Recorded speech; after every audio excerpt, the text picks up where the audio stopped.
and probably Friday as well. But I'll double check as we go through that, all right? And I'll let you know as soon as I can if there's any changes to that schedule. So with that, I'm going to ask the Commonwealth to call their next witness. Commonwealth? Thank you. The Commonwealth calls Etan Negri.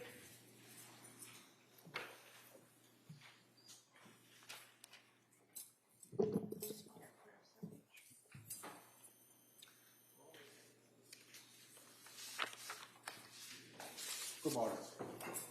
You stop right here. Raise your right hand to the clerk. Good morning. Do you solemnly swear that the testimony you give that you shall give to the court in the jury in the matter now coming before the town law and the defendant shall the truth, the whole truth, and nothing but the truth, so help you God?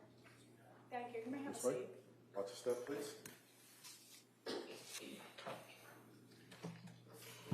All right, good morning, sir. Good morning, sir. I just ask you to speak into that microphone. Sure. All right. Attorney Buckingham, please. Thank you. Good morning, sir.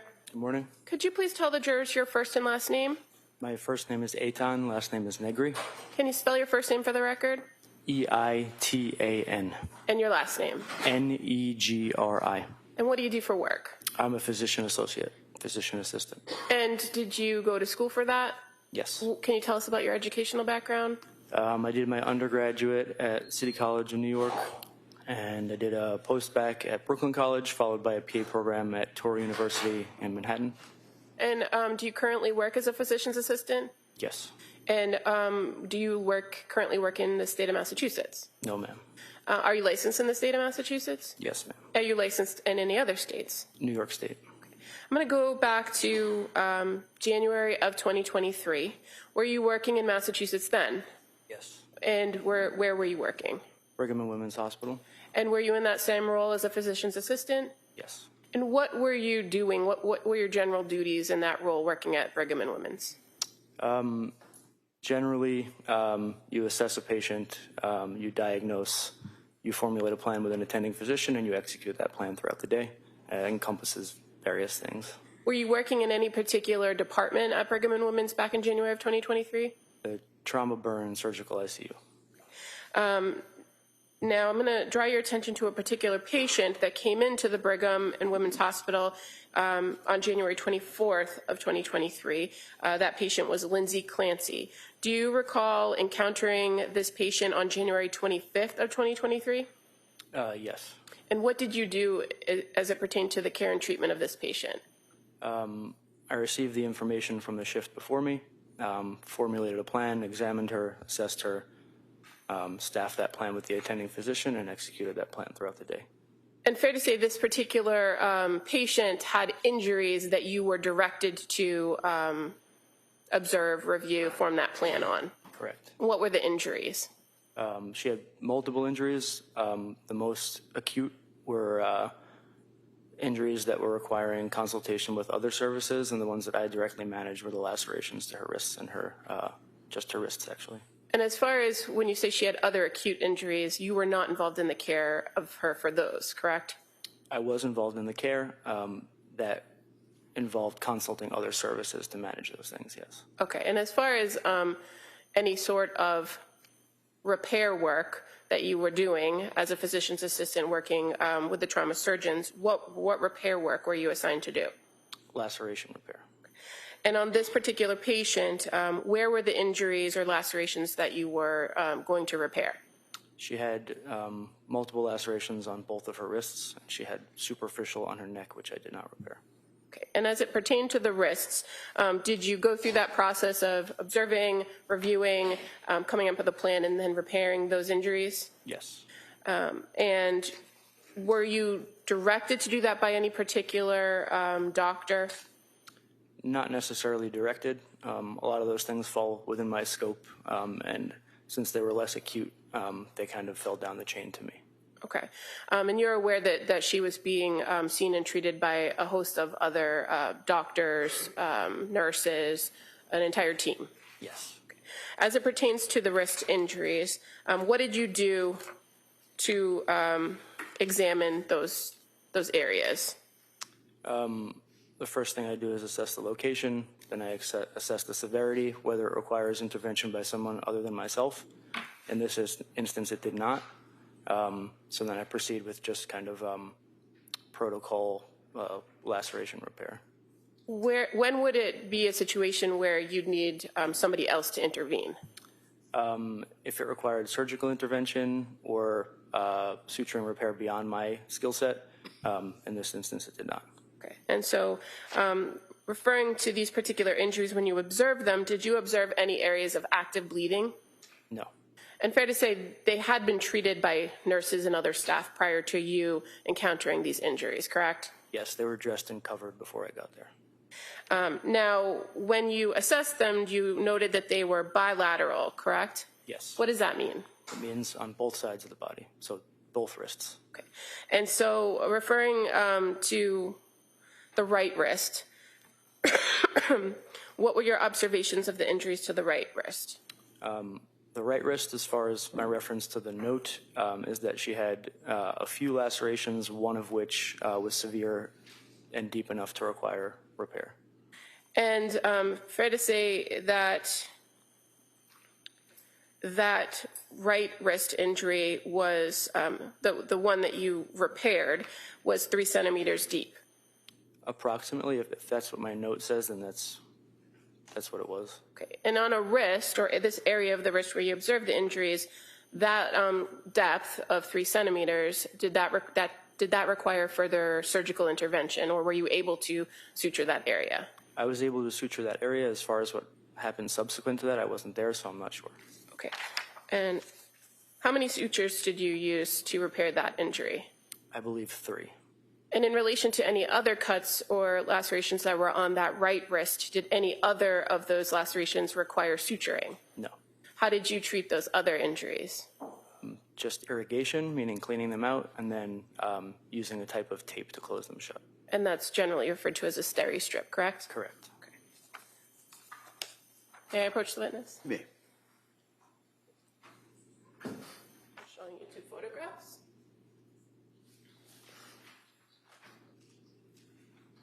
Do those photographs depict the repairs or the sutures that you did on the right wrist of Lindsay Clancy? Yes. I would move to admit these as the next 2 exhibits. All right, those may be admitted. 201 and 202.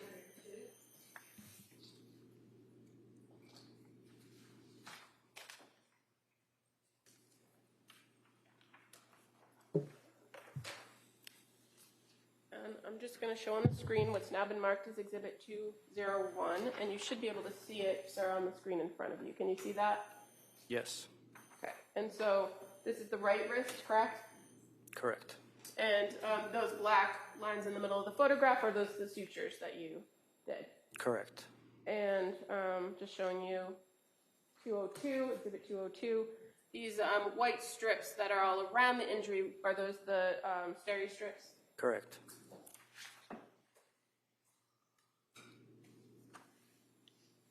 Now, on the left wrist, do you recall what you observed to be the injuries on that wrist? I believe there was a similar laceration, just shorter in length, that required fewer sutures. Okay. And fair to say, if your notes reflect that the left wrist had one, meaning just a singular 2 centimeter deep linear cut, that would have been what your observations were of the injury that you repaired? Correct. And how many sutures did that injury require? 1 suture. And were there other areas that you observed that had some sort of laceration? I believe similarly just superficial ones that needed steri strips. And again, in treating this particular injury, when you came upon it, was there active bleeding or any concern that you needed more intervention other than a suture? At that time, no. I'm just going to show you 2 more photos.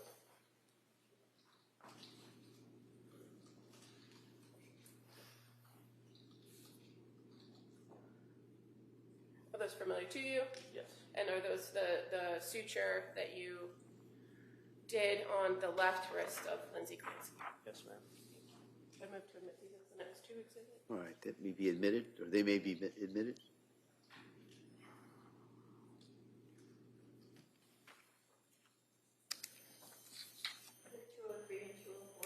Thank you.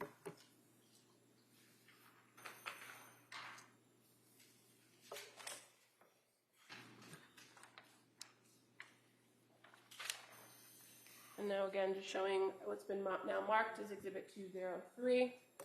And you see the injury there on the wrist near the ruler in the photograph. Yes. And Exhibit 204, which is just a closer upshot of that. Is that correct? Yes. And again, you see the white strips. Those are also steri strips that were applied. Correct. Now, in relation to any of these wounds on the right or the left wrist, did you observe the lacerations to go any deeper than the subcutaneous tissue? On my observation, no. And when we talk subcutaneous tissue, we're talking about that fatty tissue on underneath your skin, correct? Correct. And did you have to return at any point, to your knowledge, to readdress these issues or do any further laceration repair as it pertained to this patient? On that shift, no. Do you recall if you did it on any other shift? No.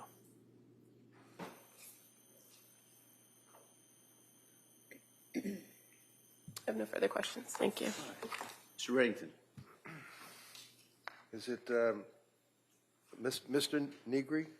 Negri, yes, sir. And you're not a doctor, you're a physician assistant, is that what it is? That's correct, yes. Okay. And how long had you worked for Brigham and Women's prior to seeing Lindsay Clancy that on January 24, 23?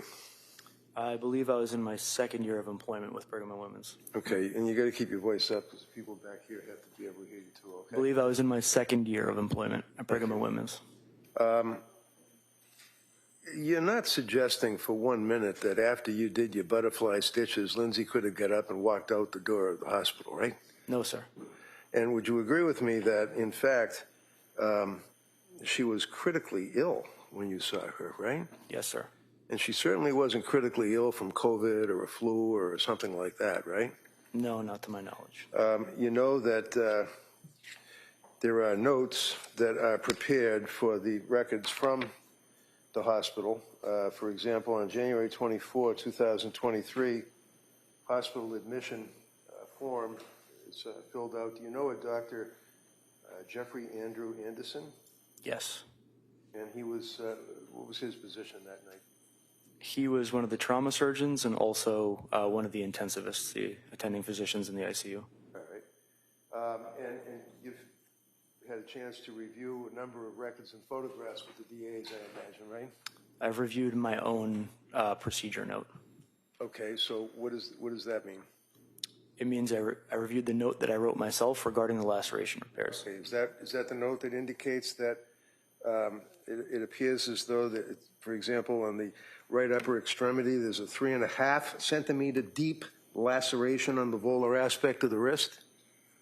I don't believe that I commented saying volar specifically, so I don't know if that's in regards to my note, but I believe my note did say about 3 centimeters deep, yes. Okay, so do you recall indicating in your note that it was superficial laceration, or did you indicate that it was a deep laceration?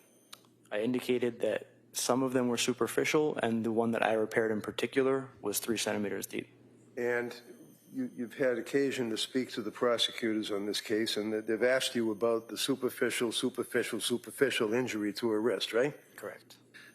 In addition to the, as indicated on page 75 of the Brigham and Women's Hospital record that I have, and we can fix that with other records if it doesn't coincide, there's a note from Dr. Anderson that the right upper extremity, 3.5 centimeter deep laceration, volar aspect of the wrist.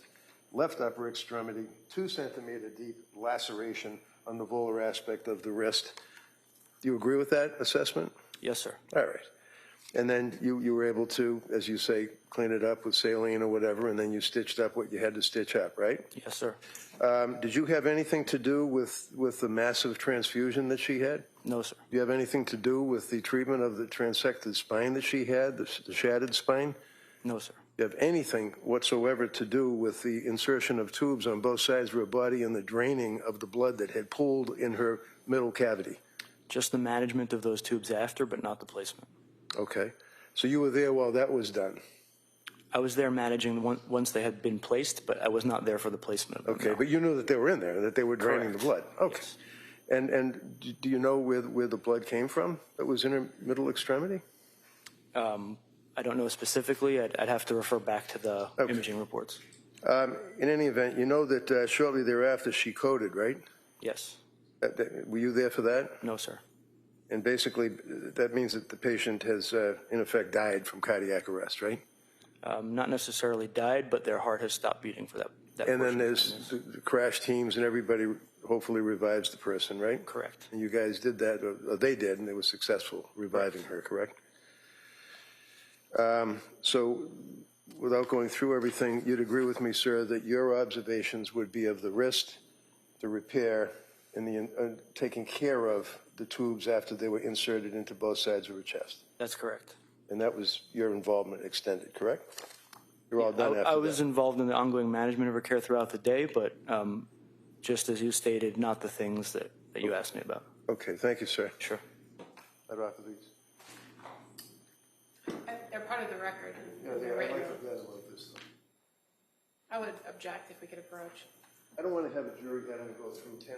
No, I know that. Listen, you want to mark them for identification, and then we can address that. Thank you, sir. Okay. I may just with a few questions. Sure. Thank you. Mr. Negri, I'm just going to approach and show you. Hold on a second. Is that Mark? Okay, thank you. All right, thank you. Just show you a page from the records that's labeled Brigham and Women's, page 76. You can hold it in front of us. Specifically the highlighted area? Yeah, I would direct your attention to the bottom paragraph where it says exam.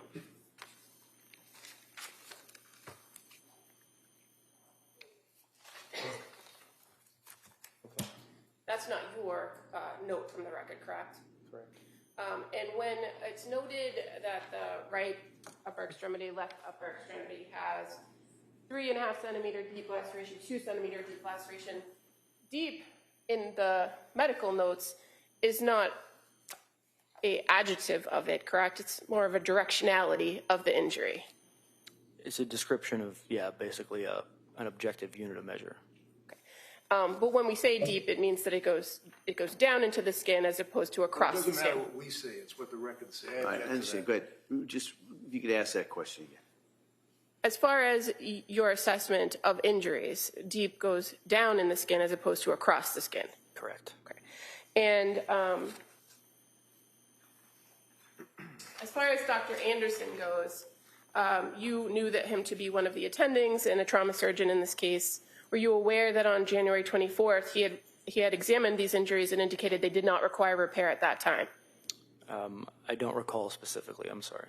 But you came in to repair these on January 25th? Yes. Okay, thank you. Is there anything on that? Oh, thank you, Judge. All right, thank you, sir. Thank you. You're all set.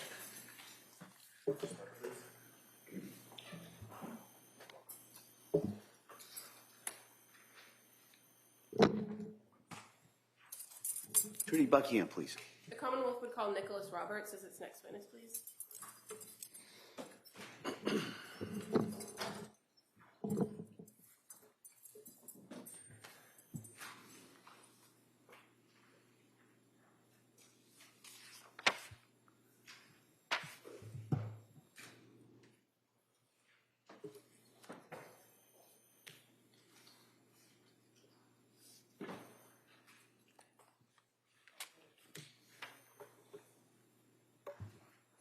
Good morning, sir. Can you stop right there and raise your right hand for the clerk, please? Good morning. Do you solemnly swear that the testimony and the evidence you shall give to the court and the jury in the matter now pending between the Commonwealth and the defendant of the class shall be the truth, the whole truth, and nothing but the truth, so help you God? May I have a seat? Why don't you step, please? All right, good morning, sir. All right, counsel. Thank you. Good morning. Good morning. Could you please tell the jurors your first and last name? It's Nicholas Roberts. And where do you currently work? I work for a company called Thermo Fisher. What is that? What do they do? They sell plenty of laboratory-based products, including refrigeration. They sell solvents. They do instruments as well. Prior to working for that company, did you work for the Massachusetts State Police Crime Lab? I did. In what unit did you work for the crime lab? I was in the toxicology unit How long did you work for the crime lab? for about 9 years. And in working for the crime lab, what kind of training and experience did you have to work in the toxicology unit? prior to being hired, I have both a bachelor's and a master's degree in applied forensic science with a concentration in chemistry and toxicology. I also have the master's is in forensic toxicology. While being hired on the job, they provide training for all the in-house stuff that we test for, which includes not only a theory-based training, but also practical stuff so that you can analyze and run all the tests that we do in-house. And as far as your work in the toxicology unit, fair to say in January of 2023 or February of 2023, you were what's referred to as a forensic scientist too, correct? Yes. And throughout your time at the Massachusetts State Police Crime Lab, did you have to undergo competency tests and proficiency tests? Yes. And why is that? Why do you have to do that?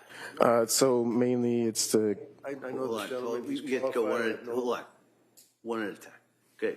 Is there I'm just objection? saying, I know he's qualified, and I have no problem with his credentials and his testimony. All right, all right. Counsel? Thank you. Sir, in working at the State Police Crime Lab, did you just work in the toxicology unit, or did you work in any other units in your time there? No, only in toxicology. Okay. Now, as it pertains to the toxicology unit, fair to say the State Police Crime Lab has a specific set of protocols and procedures that are followed in every case? Yes. Okay. And at that time in February of 2023, was the State Police Crime Lab using the batch review process? Yes. And so when the state police use this process, there are a number of different technicians or forensic scientists that work on any given case. Is that fair to say? Yes. And at the end of it, one analyst is responsible for reviewing all the data and authoring a report? Yes. And based on your training and experience, if you're that person reviewing the data and authoring the report, do you have the ability to interpret some of the data in the report? Yes. Or data in the testing, I should say? Yes, we review all the data that is provided within the case file. And did you, during your time at the crime lab in the toxicology unit, stay up to date on various types of drugs and quantifications of those drugs and what that could mean for levels in a person's blood or urine? Yes, they keep us up to date on drugs that are commonly used.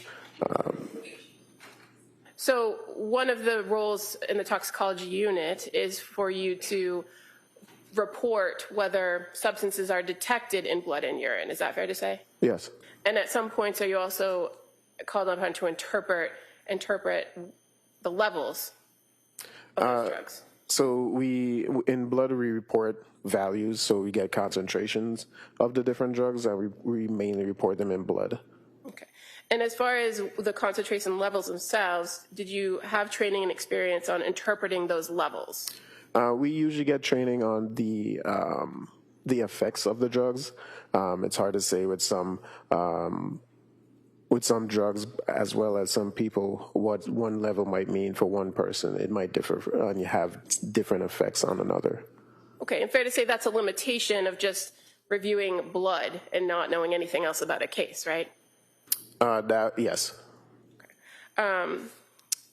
At the toxicology unit, at the crime lab, is there a limitation as to how or what types of drugs can actually be quantified or given concentration levels? Yes, we only quantify certain drugs.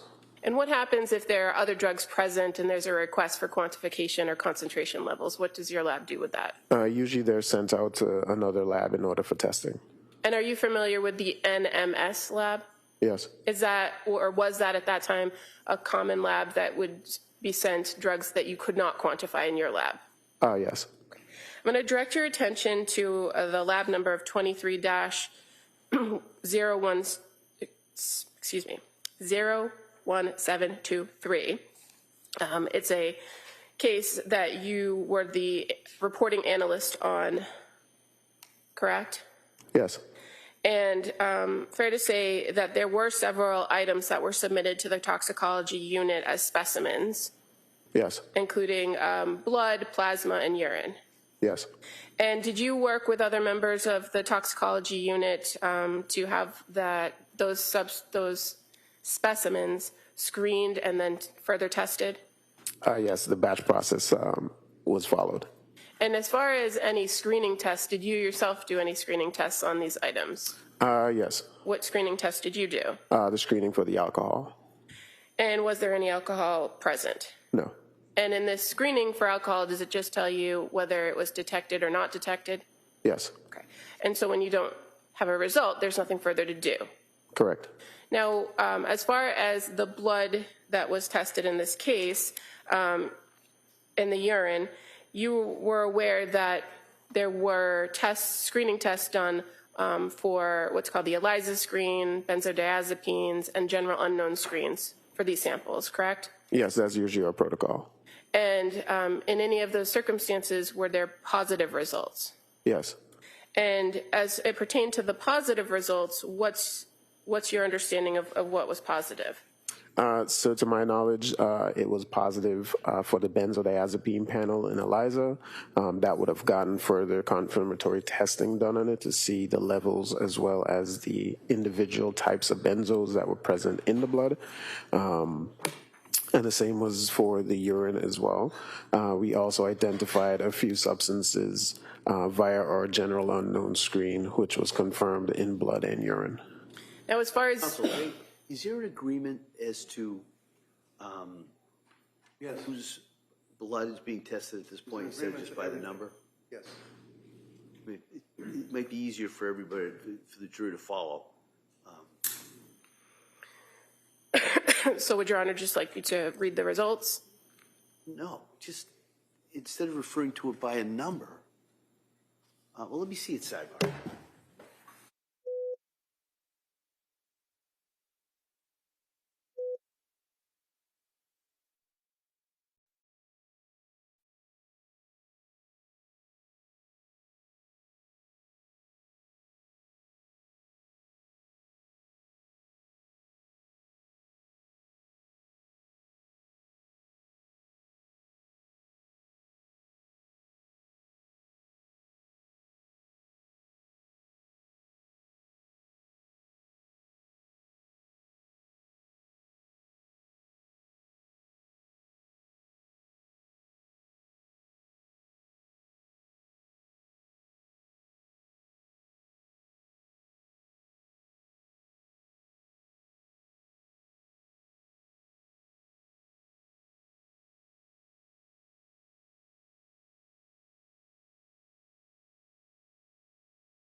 I tell you that your report was previously entered as Exhibit 183. Have you had the opportunity to review your report before coming today? Yes. And so the lab number that we've been referring to, you're aware that the person associated with that lab number was actually a woman by the name of Lindsay Clancy. Yes. Okay. Now, as far as the testing that was done, you received results to the positive benzodiazepines in the screen, and then it was confirmed, correct? Correct. How many benzodiazepines were present? There were at least 4 or 5. Okay. And were you able to get concentration levels from the blood samples after that screen and the confirmatory tests? Yes. And again, already in evidence, but the toxicology report for item 10-101 on the blood with those benzodiazepines, there's diazepam, correct? Yes. Norodiazepam, Yes. oxazepam, Yep. temazepam, Yes. and lorazepam. Yes. And as far as your review of the testing on those substances and the concentration levels, did anything about any of those levels stand out to you as far as based on your training and experience? Only that they were reportable. Okay. Are you familiar whether they're in any sort of therapeutic level for any of those drugs? I'm not sure. Okay. You mentioned there were also other substances that were detected in the general unknown screen, correct? Yes. And that would have been mirtazapine, lamotrigine, quetiapine metabolite, and trazodone. Yes. And was your lab able to get concentration levels for those? No. And so what did you do, or what was done with the samples or the specimens as it pertained to those substances? To my knowledge, they were sent to NMS labs.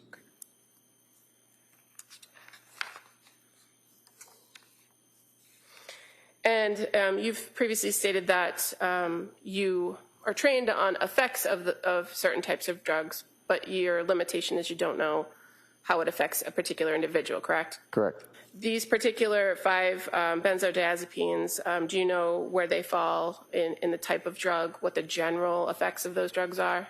Benzos tend to be central nervous system depressants. Okay.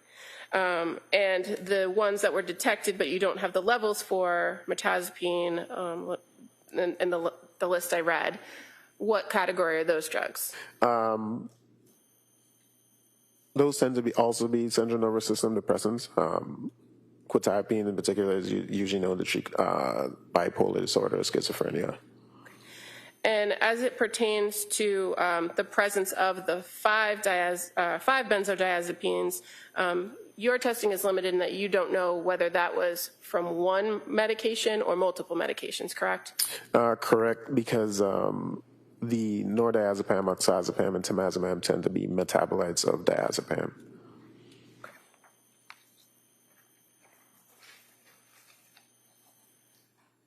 No further questions. Attorney Reddington. Morning. Morning. How you doing? Not too bad yourself. All right. Just a couple of brief questions. First of all, this would be a blood sample that was taken from Lindsay on a particular, like one day. This is not a panel of a bunch of different samples, right? To my knowledge, there would have been a few different test tubes submitted to us. Okay, test tubes, but when you draw in other words, when you draw the blood, it would basically be the same time that they put it in different test tubes. Yes, I'm not familiar with these specific ones, like if they were done over a span of time, but usually. That's fair enough. I mean, but you have the test tubes and you know that it's Lindsay Clancy's blood, right? Yes. And you'd agree with me that that's a fairly large number of drugs and metabolites that are in that particular blood sample, right? I have seen more. I'm sure. But nevertheless, that's still a large number of drugs, though, right? Yeah, there's quite a few. And you don't know, as a working your job for the state police at that time, you don't know how many of these drugs are coming from scripts, prescriptions, and things of that nature, right? No. One of the things that you had mentioned were metabolites, and you said that because the district attorney asked you about different benzodiazepines, this PAM, that PAM, this PAM, that PAM, and then you responded and said, yeah, but there's a lot of metabolites involved in that, right? What does that mean? So a metabolite is just a breakdown of anything usually by the body. So you have what we call a parent drug, and the body, if you ingest that, the body would then break it down or put it into a more digestible form in order to get rid of it. Okay. So when you have a number of metabolites, for example, someone may have a prescription for amitriptyline or a prescription for Zoloft or Ativan or something. And they take the pill and it's in their system, and then over time it would metabolize and there'd be different PAMs or whatever it is that would break down into the blood. Is that right? Yes. How about tetrahydrocannabinols, THC, marijuana? What was the level on that? To my knowledge, we didn't find any. No marijuana, right? Correct. Thank you very much, sir. All right. Attorney Buckingham, any redirect? No, thank you. All right, thank you, sir. You sit down there.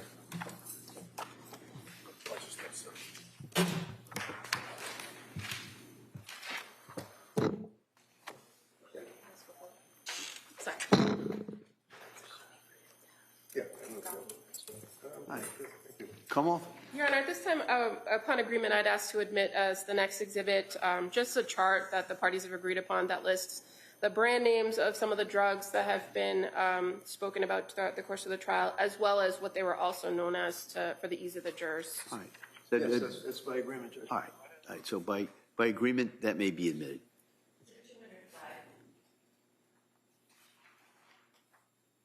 And the Commonwealth would call Dr. Jonathan Brower as its next witness.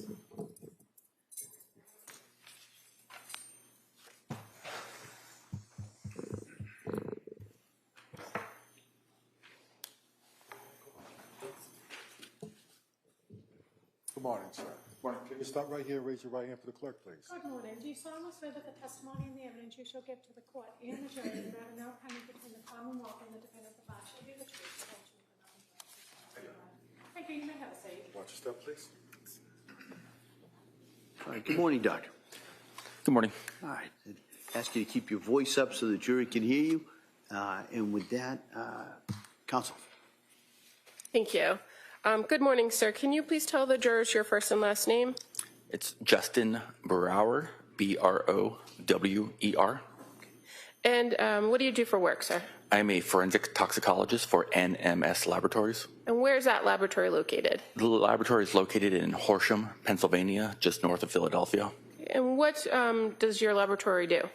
We are a reference laboratory. We do postmortem work, clinical work, and forensic drug work. So primarily my role is on the forensic side. I'm a forensic toxicologist.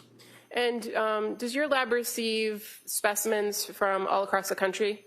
We do. We have clients in all 50 states. We do approximately half of the postmortem work in the United States, as well as a large number of clinical clients.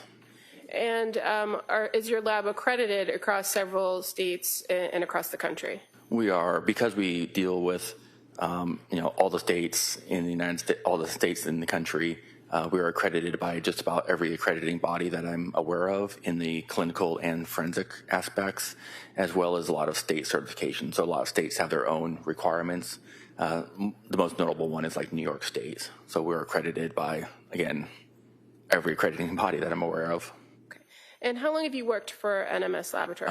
4 years as of August 1st. Okay. And what's your educational background as a forensic toxicologist? I have a PhD in organic chemistry.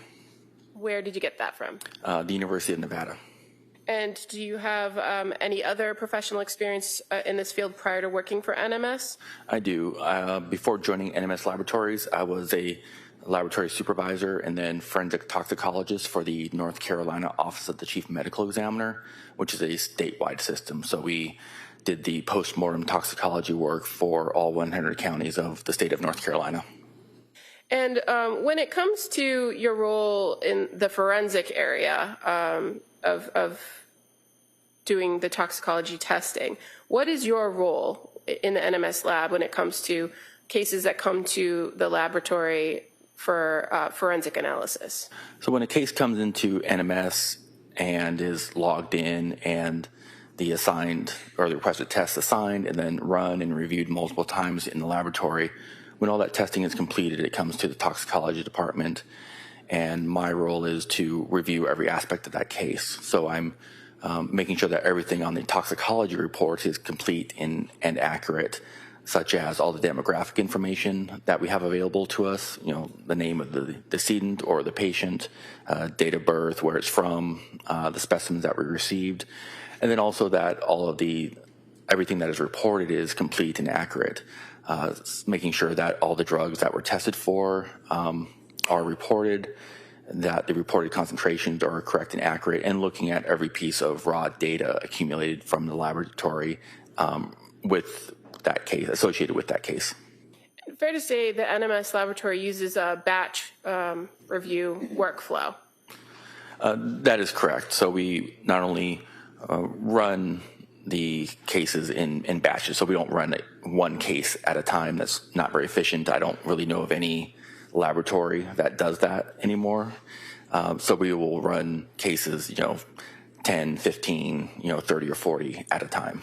So as far as running a particular test and getting the raw data, that's usually done by other people in the laboratory, correct? That is correct. And then you come in at the end and review everything and have the ability to interpret the data. That is correct. Your training and experience as a forensic toxicologist, does that allow you to interpret concentration levels of particular types of drugs? It does. Okay. Now, as far as the testing done at NMS laboratories, the traditional testing is kind of the drug testing, the panels for different common drugs, correct? And typically, we have clients request panels to be run where we're looking for, multiple drugs and classes of drugs at a time.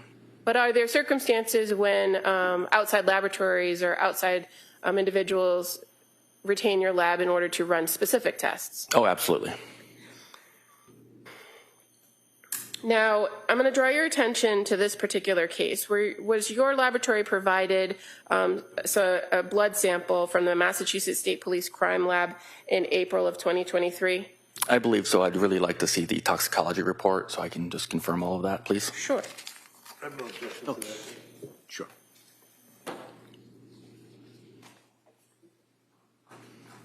Thank you so much. You can hang on to that. That's fine. Okay. Correct. We received the specimens on April 7th, 2023. Okay. And it came from the Massachusetts State Police Crime Lab? No. I don't know where they were initially sent from, but the client or the submitting agency is the District Attorney's Office of Plymouth. Okay. Now, as it pertains to the requested testing that was done, was it that panel that you described, or was it more specific testing?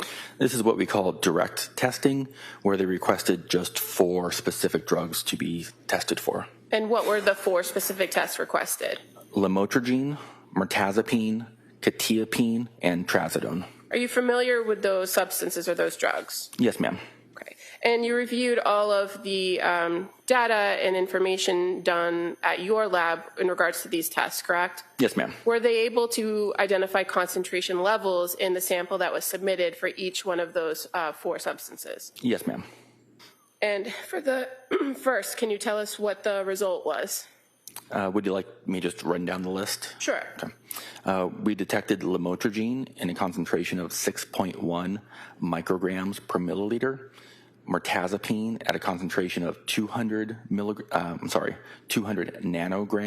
per milliliter, quetiapine at a concentration of 1,800 nanograms per milliliter, and trazodone at a concentration of 0.44 micrograms per milliliter, and these were all in blood. In blood.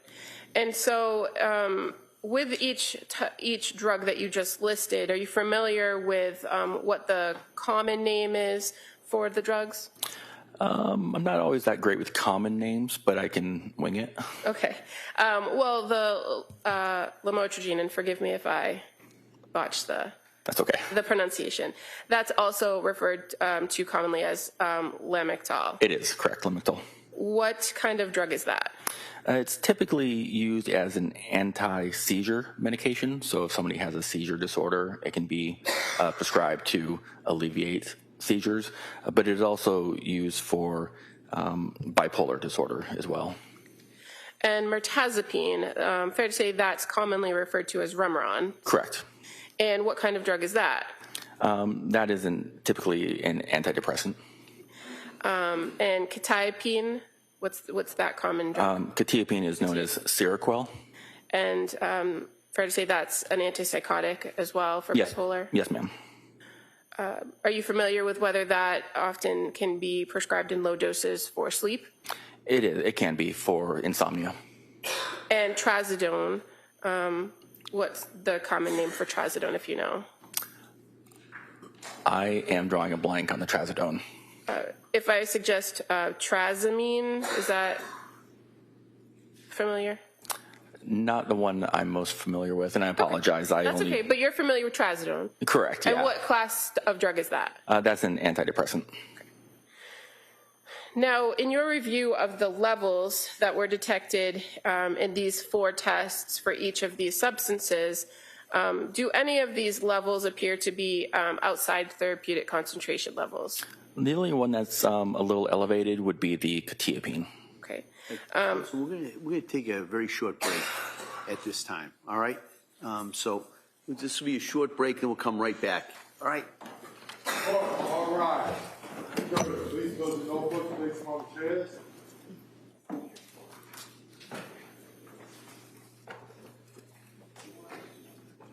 This way, please.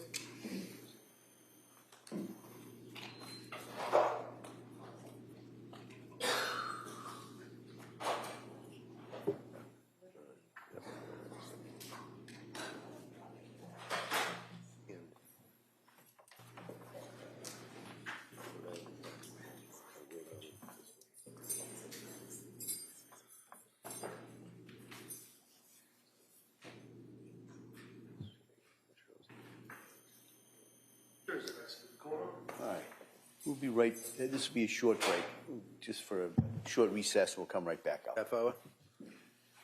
Hopefully not.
back in session. You may be seated.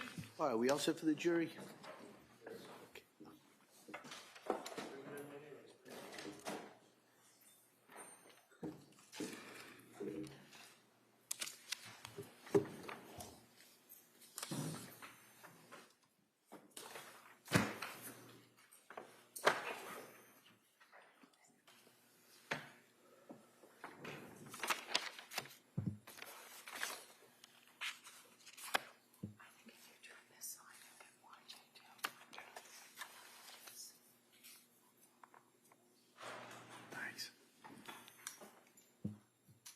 Court, all rise. Jurors entering.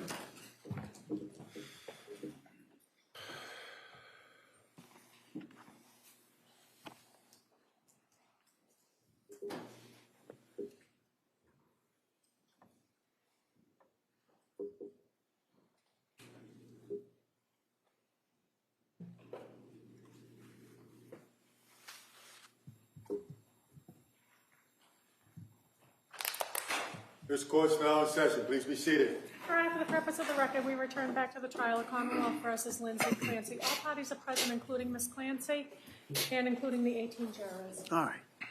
All right. Counsel? Thank you. Dr. Brower, before we broke, we mentioned the term therapeutic concentration. You familiar with that term? Correct. What does that mean? It's the typical concentration that one would achieve when they're taking the medication or drug as indicated by their prescriber. And are you familiar with toxic concentrations or suicidal concentrations? I am. And what does that mean? Those are concentrations that could lead to adverse events and potentially death. Now, in relation to the 4 substances that were tested at the NMS laboratory, you identified the levels for each of the 4 substances. Were any of those concentration levels considered within therapeutic concentration? It would all be in what I would say a therapeutic concentration, except maybe the quetiapine, which is slightly elevated. Okay. And in your experience as a forensic toxicologist, have you had the occasion to review cases, post-mortem cases in which suicide was a mechanism of death where the person consumed medication? Absolutely, yes. And so that level of the quetiapine at the 800 nanograms per milliliter, would that have been in that toxic or suicidal level? No, ma'am. Would you generally expect to see that significantly greater in a suicide case? Typically, quetiapines in suicide cases might be in the, close to 10,000 nanograms per milliliter. Usually people take handfuls of pills when they're trying to harm themselves and take their own life, and this is not consistent with that. Now, are you also familiar in your training and experience with the class of drugs called benzodiazepines? Yes, ma'am. And do you have the occasion to interpret data as it pertains to concentration levels for those? Every single day. And as far as the substances diazepam, noradiazepam, oxazepam, temazepam, lorazepam, you're familiar with those? I am. And it's fair to say noradiazepam, oxazepam, temazepam, those are all metabolites of diazepam? Typically, yes, ma'am. And what's the common name for diazepam? Valium. Okay. If I show you what's been marked as Exhibit 183 already.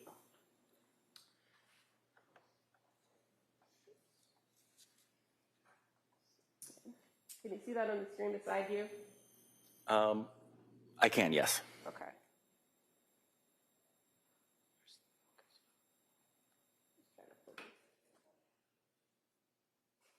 Right there. Can you see the levels? They're all blurry. Yep, hold on. There we go.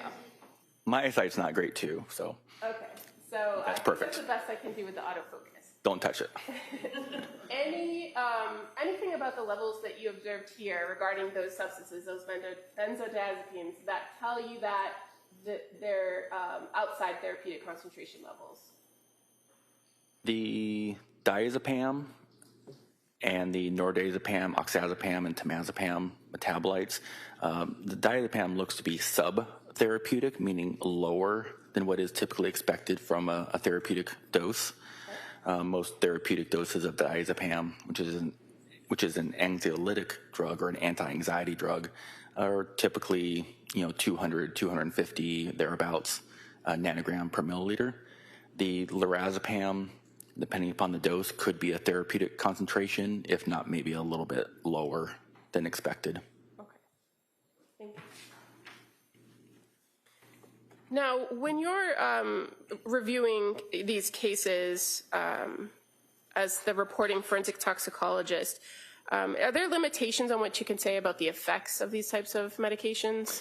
We can speak as to the general effects that drugs can have on the general population, but we try to restrict ourselves from saying with absolute certainty that a drug will have this effect on this specific person, because we just aren't there to witness their behavior. Okay, so that was kind of the follow-up. So I'm sorry. What are the things that are the unknowns for you when you're just looking at data?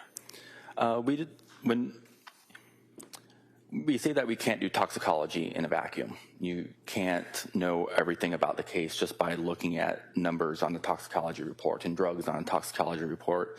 You need other information to have an informed opinion. In the postmortem world, that would be the investigation itself, the history of the case, the scene findings, interviews with families and friends of the decedent, as well as autopsy findings as well. In a case like this, where it's not a decedent and the person is alive, you still need to know some facts of the case, some sort of history of the case, like what happened. So just numbers on a page, you can just make very generalized types of opinions, such as that looks to be therapeutic, it looks to be high, it looks to be low, and then again, just the general effects on the drugs on people. And in this particular instance, you were not provided any further information about the case or the investigation in order to make any more opinions about effects. I knew nothing about this case until we spoke, I think it was probably a few weeks ago. And as far as the information available to you, you only had the data from the specimen that was tested, correct? That is correct, just these 4 drugs that were requested to be tested for. And as far as the drugs, the 4 drugs that were tested by your lab, what are the general characteristics of some of those drugs? So these are generally antidepressants and antipsychotic medications. So if somebody had, the lamotrigine, if somebody has, say, bipolar disorder, like wild mood swings, depressive episodes or psychotic episodes, these drugs could be prescribed. They also have depressant effects, so they could make people become lethargic or sleepy. Okay, and would any of the combination of these drugs cause a person to stop breathing? It's possible, especially the mirtazapine, the quetiapine, the trazodone, and then the 2 other benzodiazepines. Those are all central nervous system depressants, so they could, in large combinations or large concentrations and in combination with each other, cause central nervous system depression, which could reduce people's respiration rates. But in the levels that you observed in the testing that your lab did, as well as what I just showed you from Exhibit 183, is there anything about those concentration levels that would give you a sense that the person could have stopped breathing as a result of these? Not necessarily, but if I had the information that, a patient presented to an emergency department and they had labored breathing and weren't breathing adequately, and I had this information, then you could probably tie all that together. But without that extra information, then generally no. Based on the levels alone, you can't give any sort of opinion? I would like to not. Okay. And finally, are you familiar with the drug Narcan? I am. And what kind of effect does the drug Narcan have on a person who has consumed these drugs, if any? Just these drugs that we've talked about here today? Mm-hmm. Yes. Absolutely nothing. Okay.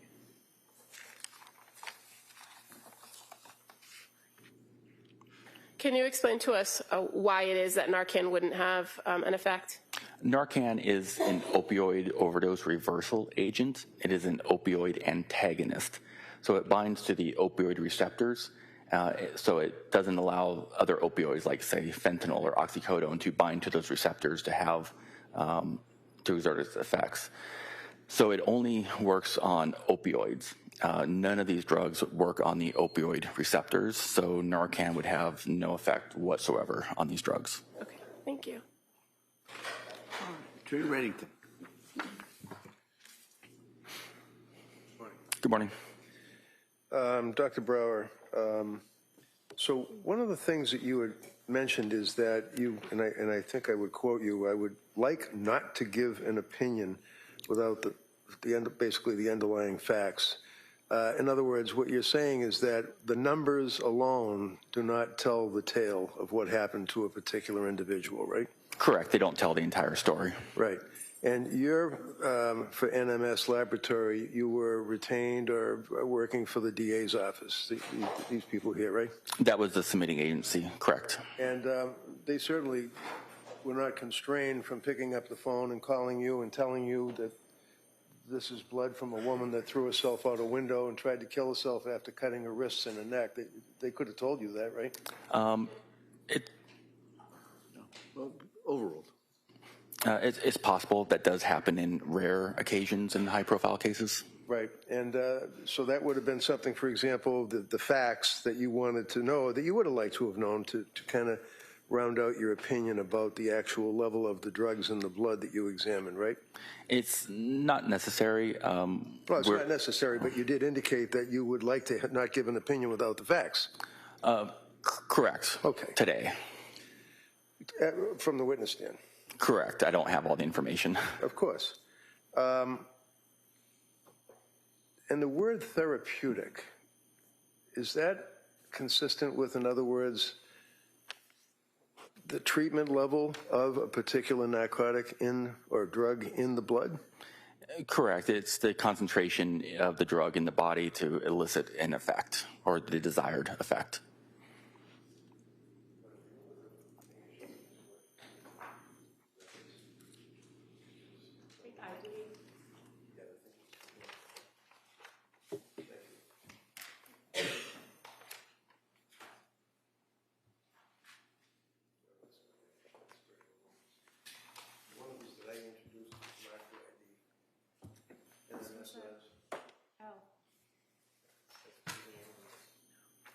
NMS Laboratory records that I introduced, but they were marked for ID.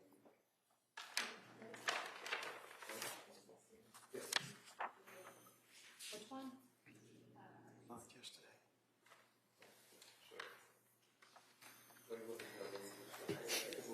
While she's trying to find the record. As it relates to the therapeutic level, sir, is it your understanding that the lorazepam, lorazepam, clonazepam, the counsel had asked you about the benzodiazepines were within therapeutic, thank you, within therapeutic level? I'm sorry, I had trouble hearing you. Yeah, I'm sorry. They were within therapeutic level? I'm sorry, could you repeat the entire question? Sure. What is lamotrigine? Lamotrigine is typically used as an anti-seizure medication and could also be used for bipolar disorder. Okay. Do you have the results for your lab in front of you? Yes, sir. Toxicology? Yeah, you can read along just so you can refresh your memory if it helps. The lamotrigine, it says 6.1. What does that mean? 6.1 micrograms per milliliter. So there were 6.1 micrograms of lamotrigine per milliliter of blood. All right. Is that above therapeutic, below therapeutic, or therapeutic? It's right in the middle of the therapeutic range. So if somebody had a prescription, for example, for that narcotic or that drug, then they were taking the drug according to the recommended dose, right? And that's what it would appear to me if they were prescribed it, correct? How about the mirtazapine? The mirtazapine also looks to be probably used appropriately as prescribed. And you need a prescription for that, don't you? Yes, you need a prescription for all four of these drugs. Okay. And is there another name for mirtazapine? Remeron. Remeron. All right, and what is the purpose, or what do you use Remeron for? It's an antidepressant. How about the quetiapine is the number 3? The quetiapine is also known as Seroquel, and that is generally used as an antipsychotic. And what does that mean when you say an antipsychotic? What does that mean? So if somebody has psychotic episodes, say like hallucinations or just not seeing reality like quote normal person would, they could be prescribed quetiapine as an antipsychotic to try to kind of level out their brain chemistry. And what was the result on the quetiapine? 1,800 nanograms per milliliter. Now, is that within therapeutic? Is that below or high? It looks high to me, depending upon the dosage. Okay. And trazodone is the next one. What is that? Trazodone is also an antidepressant.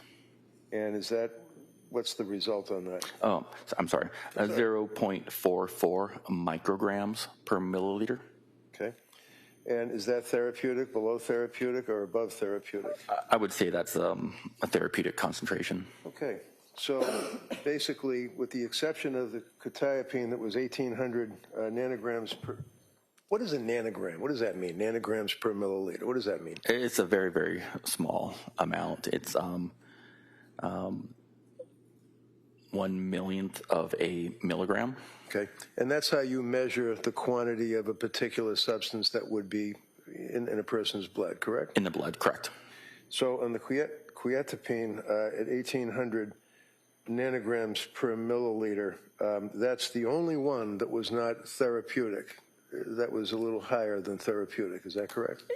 Correct. It's approximately maybe double what you might expect.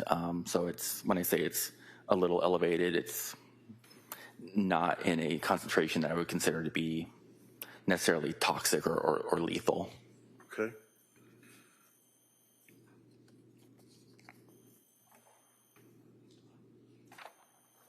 And you don't know, working for NMS Labs, or whether or not a person had a prescription for these drugs, or when they got the prescription, or who gave them the prescription. You don't know that, right? I have none of that information, no. You could have known that if somebody had told you that, but you don't know it from looking at the numbers that we have here, right? Correct. It's possible if they would have given us that information. We don't always need to have it, though. Sure. All right, this is what I had offered for Kale. Can I just see it again first? Oh, sure. Yep.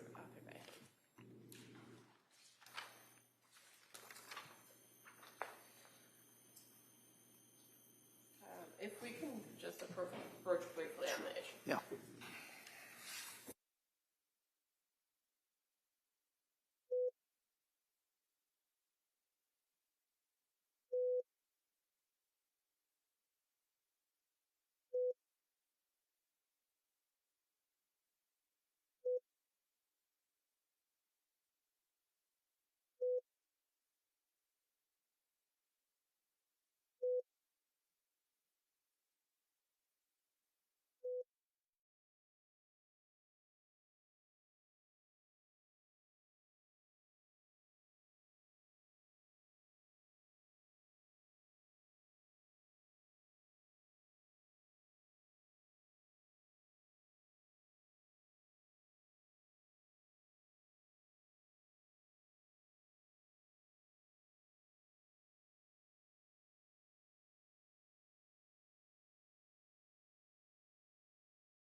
All right, so we're going to introduce that exhibit at this time. Thank you. So just if I may, Susan, approach, which basically is an NMS lab report. Same as this one. Same numbers on the top, right? Where the square is? Correct. Same numbers. Okay. Correct. Thank you, sir. That's all I have. All right. All right. Yeah, Commonwealth? Just, Dr. Brower, you, in fact, once got this case for review, you authored a corrected report in regards to this case, correct? Correct. At this point, I would move to admit the report as submitted. All right, that may be admitted as well.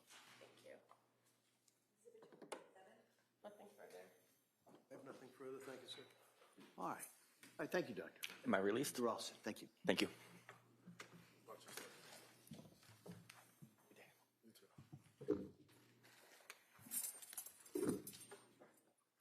Your Honor, prior to the next witness, the Commonwealth would move to submit 4 stipulations the parties have entered into.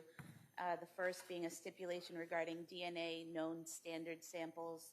The second being a stipulation regarding DNA evidence for the blue exercise band and the red-brown stain on the basement floor. The third being the stipulation regarding DNA evidence for the yellow exercise band and the black exercise band. And the fourth being a stipulation regarding DNA comparisons for the blue exercise band and the red-brown stain in the basement. That's right. We don't need to have all those witnesses. All right, so those stipulations may be entered as exhibits.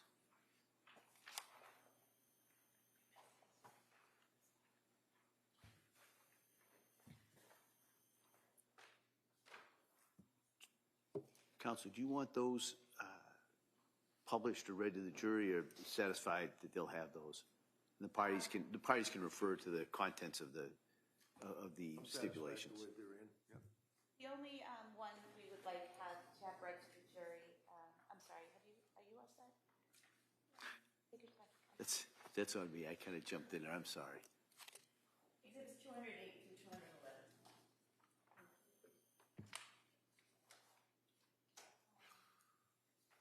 Would be the exhibit 211, the stipulation regarding the comparisons for the blue band and the red-brown stain.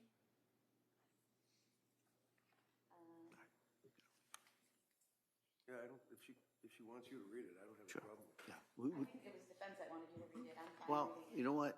I want to read it. Thank you. All right, so that's what we'll do.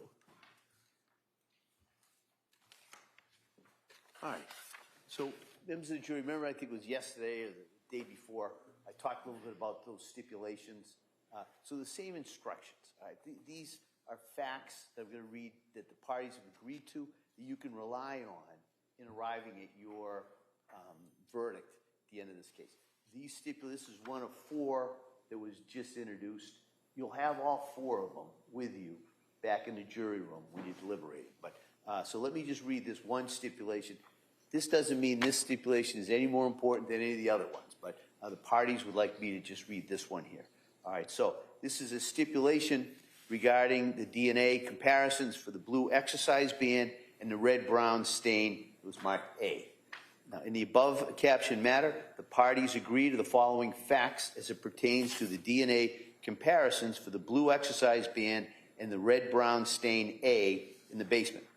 Number 1, forensic scientist Emily Oliver reviewed and interpreted the data relating to the question items, parentheses, item 2-4, blue exercise band, and item 3-3, the red-brown stain A from the basement floor, close parentheses, and conducted comparison analysis to the known standards in this case. Number 2, the parties agreed to the following conclusions regarding comparison analysis of these items. A, item 2-4.1.1, sample from the ends of the blue exercise band.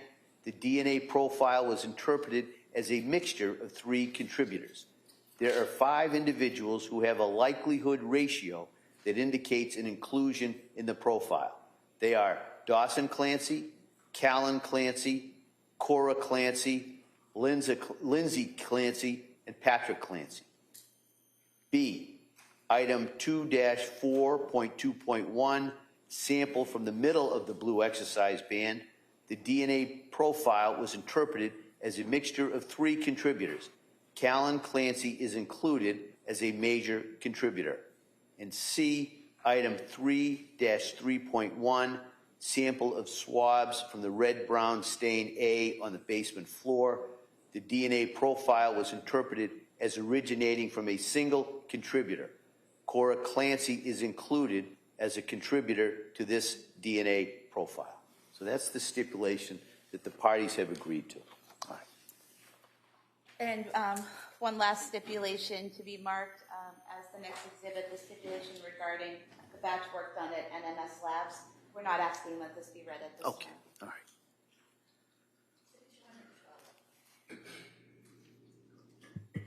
The Commonwealth would call Katerina Stashin.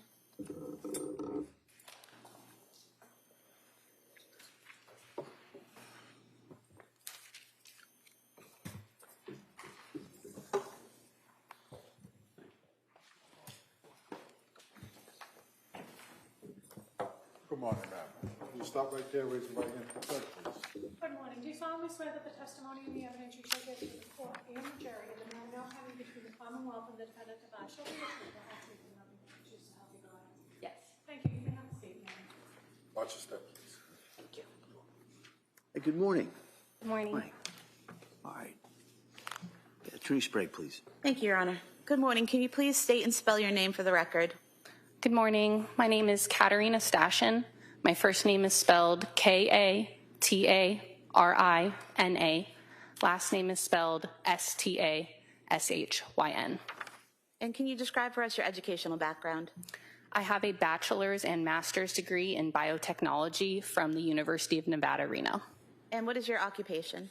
I'm currently employed by the Washoe County Sheriff's Office Forensic Science Division, which is located in Reno, Nevada. I'm a criminalist in the biology and forensic investigation sections. Back in January of 2023, where were you working? I previously worked for the Massachusetts State Police Crime Laboratory as a forensic scientist in the DNA unit, which is functionally the same role that I currently have in the biology section. And I'm sorry. We agree to the DNA. I'm just letting you know that. Okay, all right. and I'm just Respect. giving that evidence to the jury. Go ahead. So when did you start working for the state police? I worked for the Massachusetts State Police from June 2021 to February of 2025. And what was the nature of your work for the lab at that time? As a DNA analyst, I processed evidence items obtained either from a crime scene or from an individual associated with a criminal investigation. These items of evidence would be processed through the laboratory. I then would perform interpretations, comparisons as needed, write reports. I also could perform administrative reviews of other analysts' work and provide expert witness testimony as needed. And part of your employment at the Massachusetts State Police Crime Lab, did you take competency tests and proficiency tests to guarantee that you were capable and proficient in the areas you were working? Yes, I took both competency tests after my training and proficiency tests throughout my career at Massachusetts and at my current role. And have you passed all of those tests? Yes, I have passed all competency and proficiency tests that I've taken so far in my career. Can you tell us what is DNA? DNA stands for deoxyribonucleic acid, and this is genetic information that is stored in our cells. This is information that makes us who we are, determines how we develop and grow. A person's DNA is inherited approximately half from their mom and half from their dad.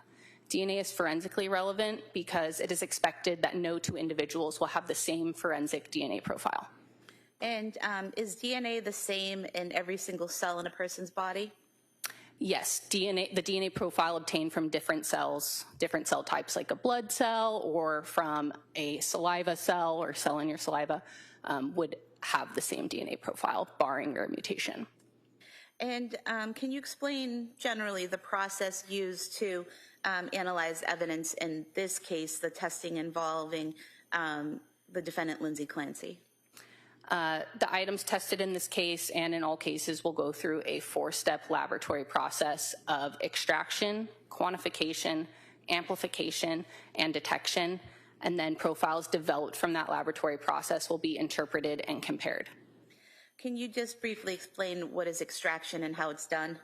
Extraction is the first step of that laboratory process that involves applying a variation of heat and chemicals to a sample.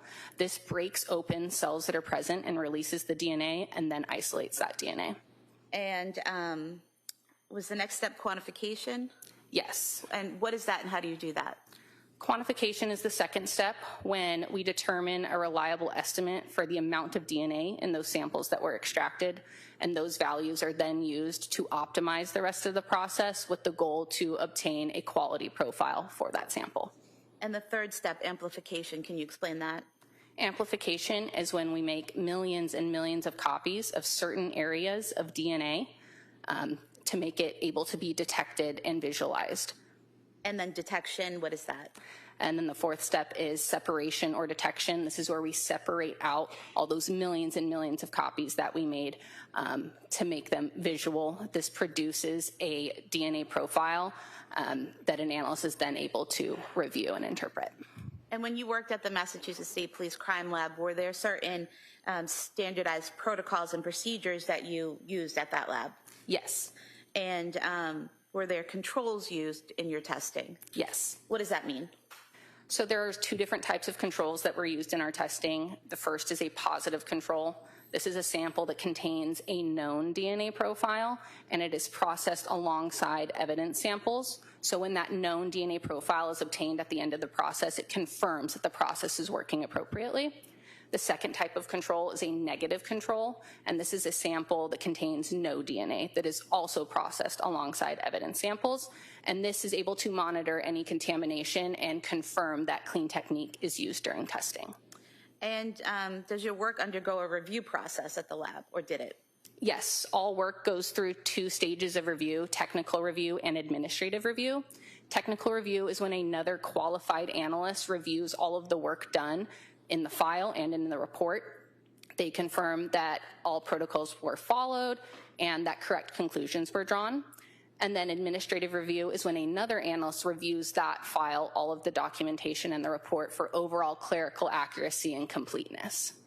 And when you worked on lab number 23-01723, evidence involved in the deaths of Cora Clancy, Dawson Clancy, and Callan Clancy, did you follow the standardized protocols and procedures? Yes. Were there any issues with the controls that were present when you did this testing?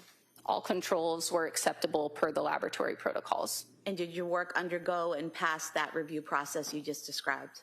Yes, all work went through both technical and administrative review. And if we could talk specifically about the work that you did in this case, first, I'd like you to talk about your work done on the yellow exercise band and the black exercise band. Now, you didn't actually handle those items, correct? I did a portion of the laboratory work for those samples, but I did not handle the actual bands themselves. I handled swabs of those bands. So at some point in time in the lab, someone took swabs from those bands, and then that was forwarded to the DNA unit, the swabs? Yes. Okay. And specifically, there was item 2-2.1.1, swabs from the ends of the yellow exercise band, and item 2-2.2.1, swabs from the middle of the yellow exercise band, correct? Could I refer to my report to confirm that? Any objection? Of course. Thank you.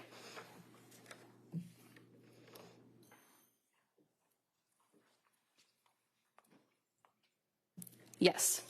And when doing your comparison work, did you also use some DNA profiles that had been generated in the lab for Dawson Clancy, Cora Clancy, Callan Clancy, Patrick Clancy, and Lindsay Clancy?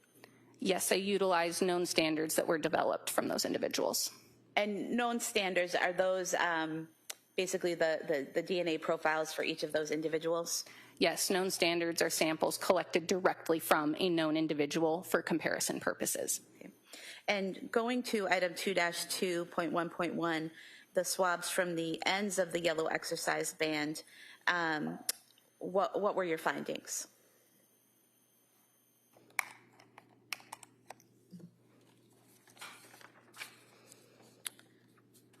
So I'm going to start with a general statement for this report as a whole. The presence of multiple first-degree relatives in a mixture DNA profile can impact overall interpretation, including the determination of the number of contributors and likelihood ratios. Relatedness was considered for the following results. For item 2-2.1.1, sample from ends of yellow exercise band located in basement office, 47 Summer Street. The DNA profile is a mixture, including male DNA. Due to the possible relatedness of low-level contributors to this profile, an alternate number of contributors was considered. First, assuming 2 contributors. The DNA profile is a mixture of at least 2 contributors, including male DNA. Contributors 1 and 2 are suitable for comparison. The DNA profile was interpreted as a mixture of 2 contributors. The DNA profile from this item is at least 1.7 non-nillion times more likely if it originated from Dawson Clancy and an unknown individual than if it originated from 2 unknown unrelated individuals. This provides support that Dawson Clancy is included as a contributor to this DNA profile. Cora Clancy, Callan Clancy, Patrick Clancy, and Lindsay Clancy are excluded from this DNA profile. Assuming 3 contributors. The DNA profile was interpreted as a mixture of 3 contributors. Contributor 1 is suitable for comparison. Due to limited information and possible relatedness of contributors, contributors 2 and 3 are not suitable for comparison. The DNA profile from this item is at least 920 octillion times more likely if it originated from Dawson Clancy and 2 unknown individuals than if it originated from 3 unknown unrelated individuals. This provides support that Dawson Clancy is included to this DNA profile. Cora Clancy, Callan Clancy, Patrick Clancy, and Lindsay Clancy are excluded from contributor 1 of this DNA profile. I'm going to ask you a few questions about what you've just told us. You mentioned the effect of relatedness. What does that mean? So, as I mentioned, an individual's DNA is inherited approximately 1/2 from their mom and 1/2 from their dad. So this means that there's a lot of DNA shared between relatives, including between parent and children and between siblings. So this can affect the determination of the number of contributors. So when I review the profile to see how many people are in that profile, because there's so much DNA that is shared.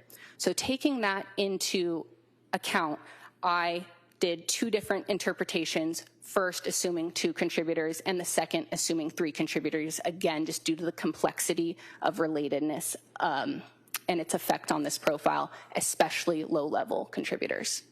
And would it be correct to state that when there is this level of relatedness where you have 2 parents and 3 siblings, that you can have false exclusions? If there is an underassignment of the number of contributors, meaning that the number of contributors is incorrectly assigned lower than it actually is, which is a possibility with relatedness because you're working with less information because that information is shared, the underassigning could lead to false exclusions of true contributors. Could you also miss some people to include? Due to the effects of relatedness, it could be difficult to determine number of contributors simply because so much information is shared. Therefore, it is more complex when assigning this number. And for item 2-2.1.1, the ends of the yellow exercise band, whether you considered 2 contributors or 3 contributors, both of your findings find that Dawson Clancy was a contributor, a potential contributor. Both propositions, either 2 contributors or 3 contributors, had high inclusionary stats for Dawson Clancy, correct. Okay. What's a nonillion? Nonillion is a very large number. Do you know how many people are on Earth? I know it's... This is typical DNA gobbledygook at this point, Judge. I object to his objection. That's ridiculous. Go ahead. They're going to talk You can about ask. non-millions and how many Counsel, can I see you over at sidebar?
All right, Attorney Sprague. Thank you, Your Honor. 1.7 million, is that more than there are people on the earth? That is more individuals that are on the earth, but I would like to clarify that a likelihood ratio is not a random match probability or a rarity of that profile. A likelihood ratio is a ratio that describes the probability of observing the DNA profile if a certain person is included versus the probability of observing that DNA profile if a certain person is excluded or if it is another unknown, unrelated individual. And you said 9 million is a very high number, correct? Yes, that's a very large number in my opinion. So it's a very large probability that Dawson Clancy is a contributor to that mixture. It is a large likelihood ratio that provides support for the inclusion of Dawson Clancy to the profile. And then going to item 2-2.2.1, the swabs from the middle of the exercise band, what were your findings for that? The DNA profile was interpreted as a mixture of 2 contributors, including male DNA. The DNA profile from this item is at least 1.5 nonillion times more likely if it originated from Dawson Clancy and an unknown individual than if it originated from 2 unknown, unrelated individuals. This provides support that Dawson Clancy is included as a contributor to this DNA profile.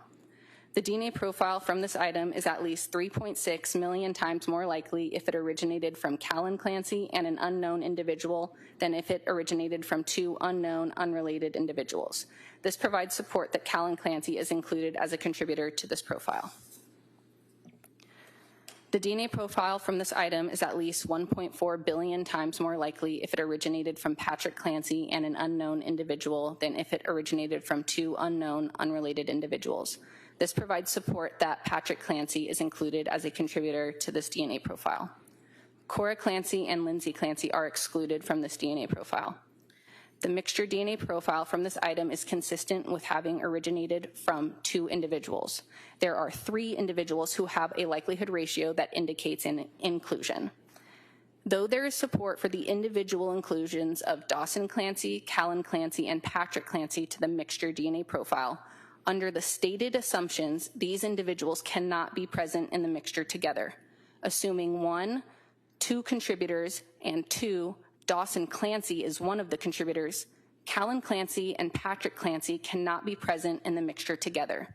Support for inclusion may be impacted by mixtures which contain relative, especially first-degree relatives. Refer to the independent inclusionary statistics above. So this swab from the middle of the yellow exercise band, you stated was a mixture of 2 contributors, 2 people, correct? Yes, I determined using my training and experience that the profile was a mixture of 2 contributors. And then you had 3 possible contributors, Dawson, Callan, and Patrick, for the 2-person mixture. So is it accurate that that relatedness issue was having an effect on those, on that data or that result? Yes, relatedness of potential contributors was having an effect on this profile, and that is because so much DNA is shared between potential contributors. And what you stated at the end, that if Dawson Clancy is one of the contributors, then Callan Clancy and Patrick Clancy cannot be present together in that mixture, correct? Correct. And Dawson Clancy was the one who had the 1.5 nonillion times more likely if it originated from him, correct? Yes, the likelihood ratio for Dawson was 1.5 nonillion. And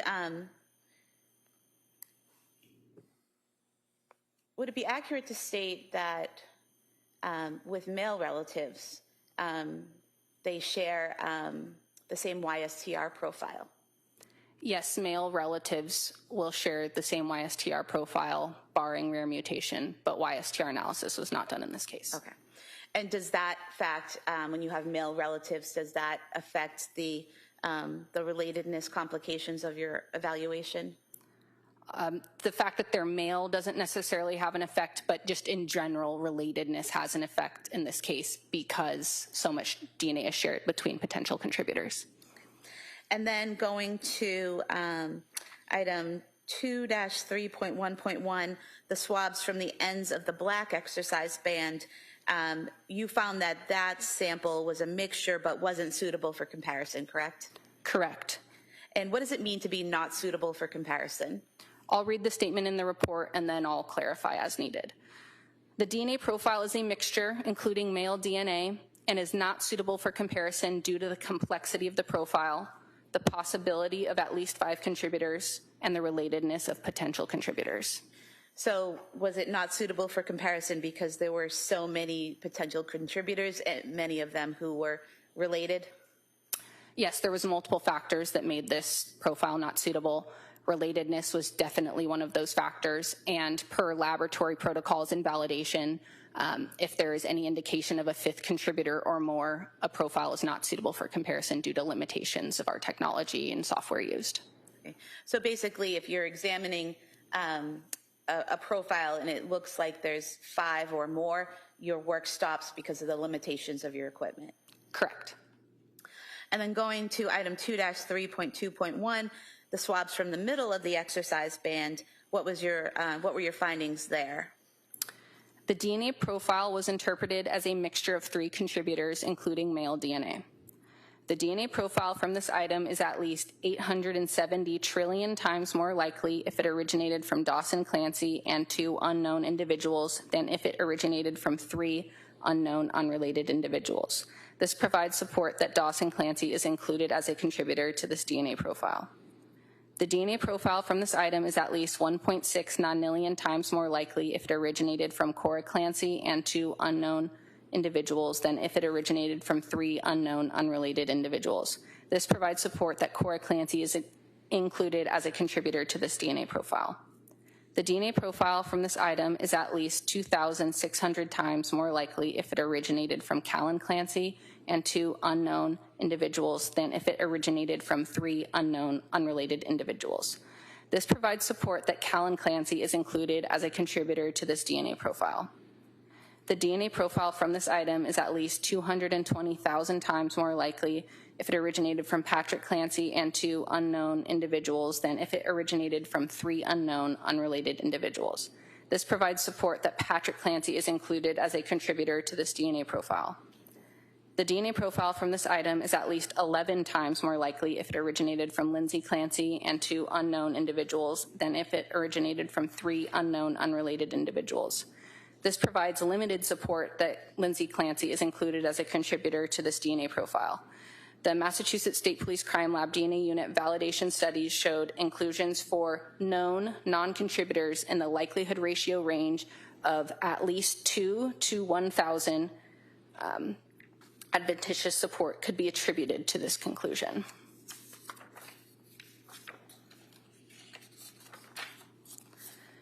The mixture DNA profile from this item is consistent with having originated from 3 individuals. There are 5 individuals who have a likelihood ratio that indicate an inclusion. Though there is support for the individual inclusions of Dawson Clancy, Cora Clancy, Callan Clancy, Patrick Clancy, and Lindsay Clancy to the mixture DNA profile, under the stated assumptions, these individuals cannot be present in the mixture together. Assuming 1, 3 contributors, and 2, Cora Clancy is one of the contributors, Dawson Clancy, Callan Clancy, Patrick Clancy, and Lindsay Clancy cannot be present in the mixture together. Support for inclusion may be impacted by mixtures which contain relatives, especially first-degree relatives. Refer to the independent inclusionary statistics above. And so again here, you're dealing with the effect of the relatedness of the parties, correct? Correct. Relatedness is having an effect on potential contributors, again, to this profile. I'd just like to say that likelihood ratios are calculated independently for each person. They are not to show a likelihood ratio for more than one person or multiple people together in a profile. And again, because so much DNA is shared between potential contributors, that is why we're seeing some of the things we're seeing in this report. And for this item, the middle of the black exercise band, the highest number of possible inclusion was the 1.6 nonillion times more likely if it originated from Cora Clancy and 2 unknown individuals, correct? Yes, the highest statistic for this item was a likelihood ratio of 1.69 million for Cora Clancy. And based on your analysis of the data that you had, you determined it was a mixture of 3 contributors, correct? Correct. And so when you have the 3 contributors and Cora Clancy has the highest likelihood of being a contributor, if you include her in the mixture, the other 4 members of the family are excluded, correct?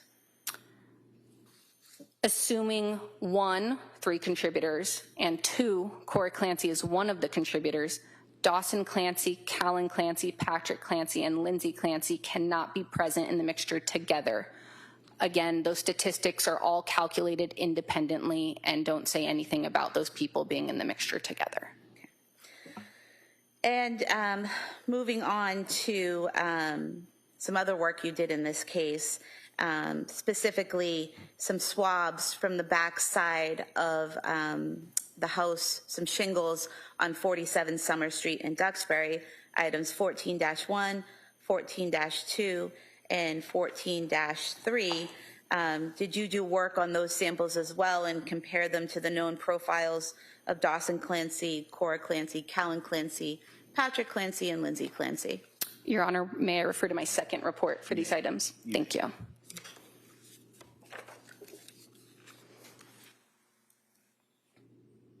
Yes, I did work on those items in my second report. And directing your attention to item 14-1, a swab from stain B on the back side of the house, 47 Summer Street. What were your findings regarding that swab? The female DNA profile was interpreted as originating from a single contributor. The DNA profile from this item is at least 18 octillion times more likely if it originated from Lindsay Clancy than if it originated from an unknown, unrelated individual.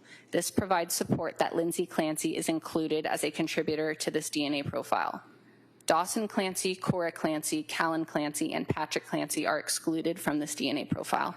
And so unlike the samples and profiles we talked about earlier, this sample 14-1, the swab from stain B, wasn't a mixture, correct? It was just one person's DNA? Correct. This was a single contributor profile. And your findings was that Lindsay Clancy is at least 18 octillion times more likely if it originated from Lindsay Clancy than an unknown, unrelated individual. The DNA profile from this item is at least 18 octillion times more likely if it originated from Lindsay Clancy than if it originated from an unknown, unrelated individual. This provides support that Lindsay Clancy is included as a contributor to this DNA profile. And so it's support that she's included as a contributor to this profile of one person, correct? Yes, there is support with a likelihood ratio of 18 octillion for Lindsay Clancy. And the other members of the family were excluded, correct? Correct. And then item 14-2, the swab from stain C on the backside of the house, 47 Summer Street. That profile was a mixture and not suitable for comparison, correct? Correct. The DNA profile is a mixture and is not suitable for comparison due to the quality of the profile. And what does it mean when something's not suitable due to the quality of the profile? This was a low-level profile with not enough information to be interpreted. Do you have to have a certain level of information in the data to make findings based on your protocols and procedures at the lab? Yes, there are protocols and procedures that determine how we can determine our number of contributors, and therefore if there's not enough information, a profile is not suitable for interpretation or comparisons. And then item 14-3, the swab from stain D on the back of the home, 47 Summer Street. What were your findings for that swab? The female DNA profile was interpreted as originating from a single contributor. The DNA profile from this item is at least 96 trillion times more likely if it originated from Lindsay Clancy than if it originated from an unknown, unrelated individual. This provides support that Lindsay Clancy is included as a contributor to this DNA profile. Dawson Clancy, Cora Clancy, Callan Clancy, and Patrick Clancy are excluded from this DNA profile. And again, this is a single contributor, so the DNA profile of one person was found on the swab, correct? Correct. I have nothing further, thank you. Reddington? All right, thank you, Ms. Step down, thank you. Thank you.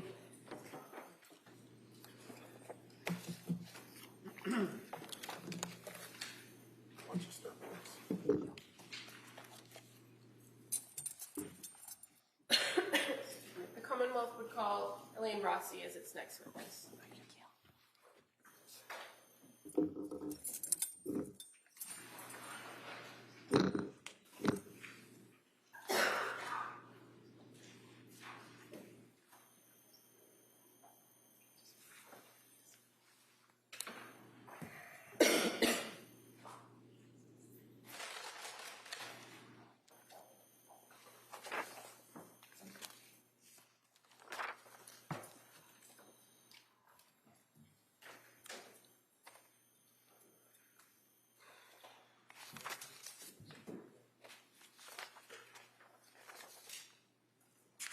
Good morning. Please stop right there. Raise your right hand for the clerk, please. Good morning. Do you solemnly swear that the testimony and the evidence you shall give to the court will be the truth, the whole truth, and nothing but the truth, so help you God? Let's just stop right there, please. Good morning. Good morning. Thank you. All right. Counsel. Thank you. Good morning. Good morning. Could you please tell the jurors your first and last name? My first name is Elaine Rossi, Can you spell your last name for the record? Rossi. And what city or town do you live in? I live in Kingston. What do you do for work? I'm a nanny How long have you been a nanny? for about 15 years now. In July of 2022, did you become familiar with the Clancy family? I did.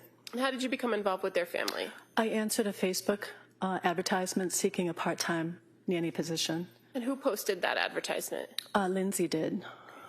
And did she respond to your message?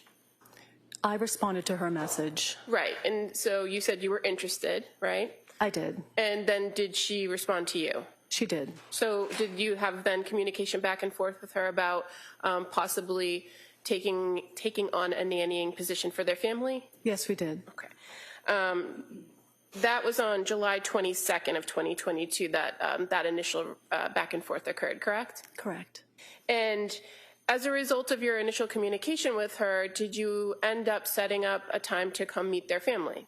We did. And how did that happen? Where did you meet them? I met at their residence in the backyard of their home. And that would be 47 Summer Street in Duxbury? Correct. And when you went to their home, were you able to meet the children? Yes. And how many children were there? 3. And who were they? Cora, Dawson, and Callan. And present at that meeting that you had in their backyard were also Patrick and Lindsay Clancy? Yes. And what was the purpose of kind of meeting at their home in the backyard? It was to get familiar with the kids, just for an introductory meeting. I got to hold Callan and play with Cora and Dawson a little bit and talk to Lindsay and Patrick. And so at that time, Cora was 4, right? Yes. And Dawson was 3. Yes. And Callan was an infant. Yes. Now, as a result of your kind of interview or interaction with them, what eventually happened with your relationship with the Clancys? Did you become their nanny? I did.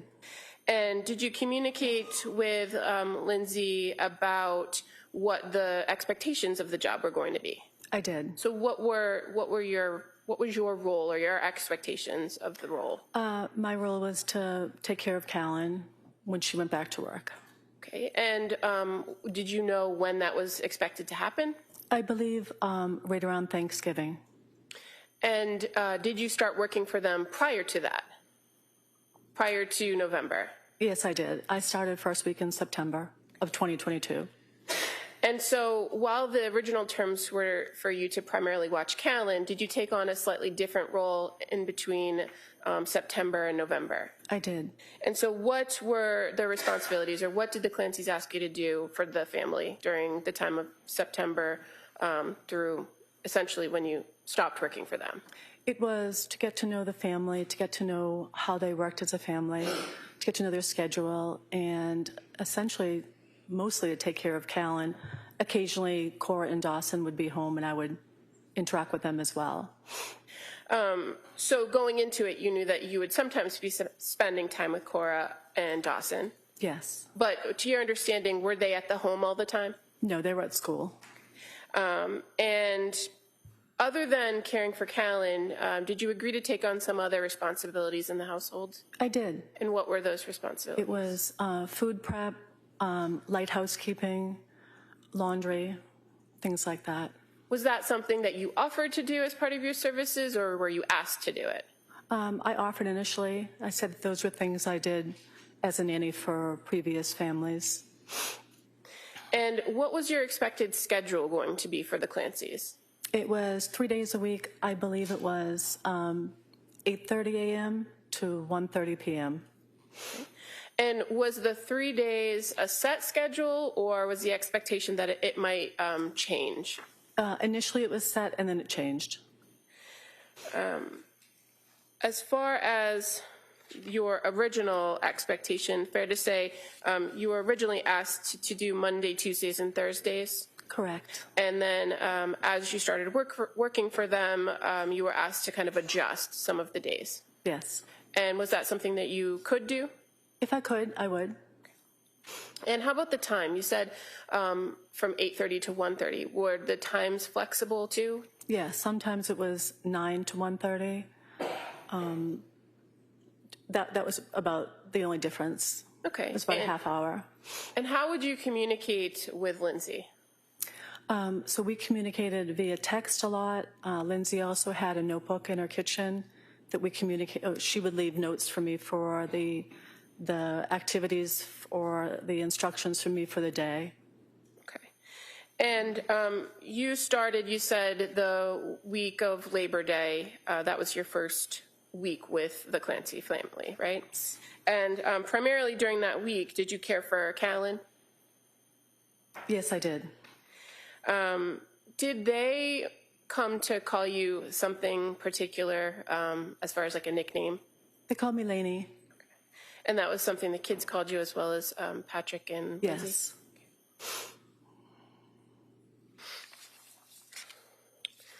So,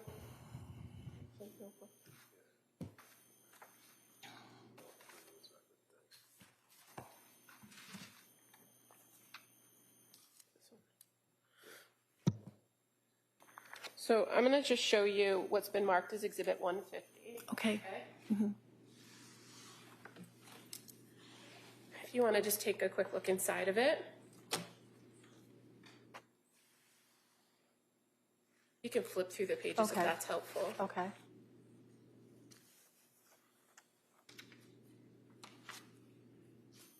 Does the handwriting in that notebook look familiar to you? It does. And fair to say there's two different handwritings, right? Right. Did you come to know one of the handwritings as Lindsay's handwriting? I thought all of it was Lindsay's. Okay, but as far as the second set of handwriting, do you recognize? Oh, it's mine. Okay. I'm sorry. No, it's okay. And so is this the notebook that you would kind of communicate with her back and forth about Callan and his schedule? It is. And fair to say she left you pretty detailed instructions on his care. Yes, she did. And you were aware that she was very particular about sleep and food and keeping on a schedule, right? Yes. And so that's the purpose of this notebook. Yes.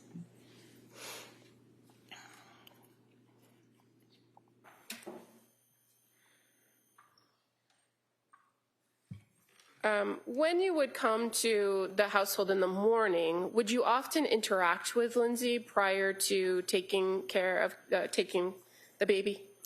Sometimes if she was there, I would interact with her. Some mornings she wasn't there. If she wasn't there, was Patrick home? Yes. And did you know where she was when she wasn't there? Sometimes she'd leave in the notebook that she was in the basement working out. Sometimes she'd drop the kids off to school. And would you often see her throughout the day when you were there from your 9 to 1 shift? Yes. But there would be times when you would see her come back to the home? Yes. And in those times when she left, sometimes she had the other 2 children with her, correct? Correct. And sometimes she did not? No. At times, were you left with all 3 children? I think on one occasion I was. And would you get there before or after Cora and Dawson would be off to school, usually? Most times I would be pulling in the driveway and they would be waiting to say goodbye to me or hello to me. And you're aware that they did not have school on Tuesdays, right? Were you aware? I don't remember, sorry. Okay.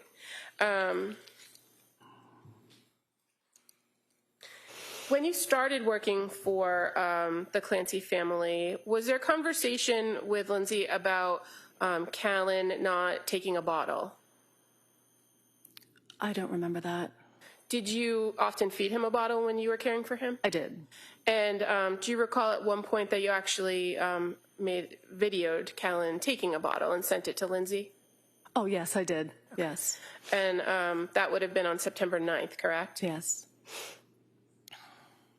At this point, Your Honor, I'd like to just play a short video. Really, I object. I don't have a, let the jury see the video. Could I see?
All right, Attorney Buckingham. Your Honor. Oh. You love your Baba? He's loving it.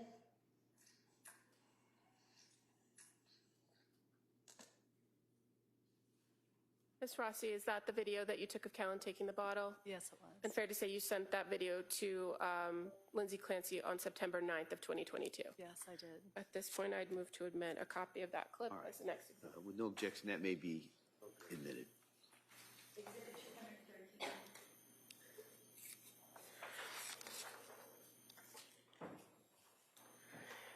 In your care of the children, were you ever permitted to take them outside of the household, like to the park or the library or anything? I took Callan for a walk on one occasion, and I took Cora and Dawson to a tumble fun gymnastics class. Okay. And that would have been in October of 2022 that you took Cora and Dawson, correct? When you went to Tumble Fun, what is that? It's a toddler, like, gymnastics place, indoor gymnastics place. Did you only take Cora and Dawson, or did you also take Callan? Just Cora and Dawson. Okay. And why was it that you took them on this particular day? Lindsay had mentioned to me that they had Tumble Fun, but they wouldn't be going because she couldn't drive. Okay. So I offered to take them. Did she tell you why she couldn't drive at that time? She didn't. So you took them, did you drive her car or your own car? I drove her car. And you were able to bring them home, correct? Correct. Did you notice anything different when you came back to the home on that day? I didn't. During the course of the time in which you were at the Clancy's house, fair to say from September to early December is the time that you were there, 3 days a week? Yes. Did you come to find out that Lindsay was having some issues? I did. Did she talk to you about that? She did. And what did she tell you about her issues? She shared with me that she was suffering from postpartum.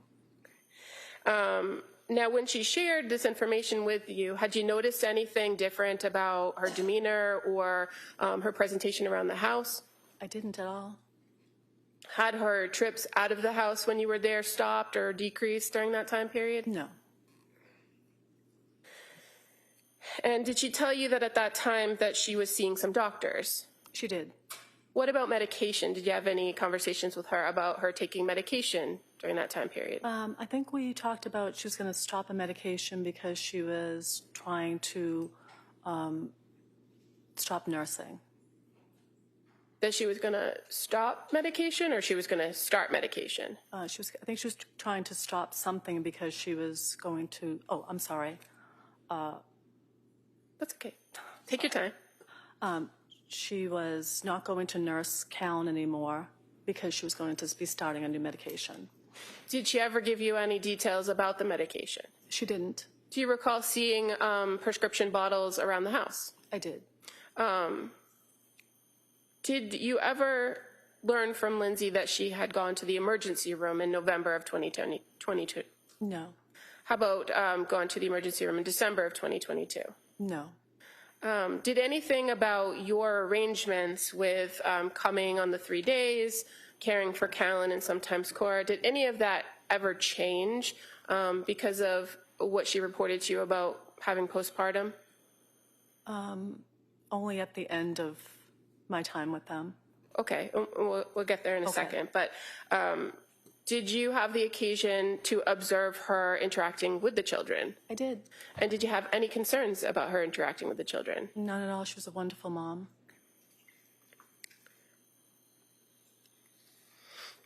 Did she have any further conversation with you about maybe more specific sleep or sleep issues that she had been having during the time period you were nannying for them? She did. And what did she tell you about that? She told me she was having difficulty sleeping and that she was sleeping in the basement. Now, when you would watch Callan and she would be in the basement, would you often see her in the basement? No.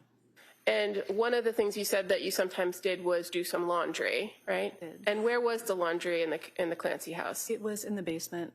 And so you'd have to go through that living room area down there where the couch was to get back to the laundry room? Yes, it was in the back.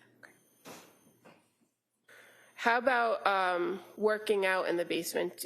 Do you recall if you went down the basement stairs to the right that there'd be like a little area where there'd be weights and that kind of thing? Did you ever see her working out there? I don't recall if I did. Okay.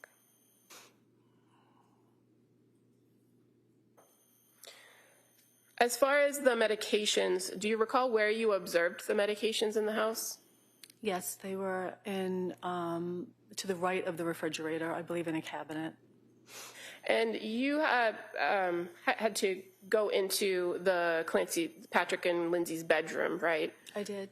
Fair to say Callan's crib was in there. It was. So do you recall ever seeing medications in the bedroom?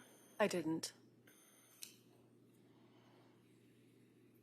Now, you had mentioned that you knew Lindsay to be going back to work in November, correct? Were you advised, or did you know that she was originally scheduled to go back in October, but then bumped it back to November? I didn't know that.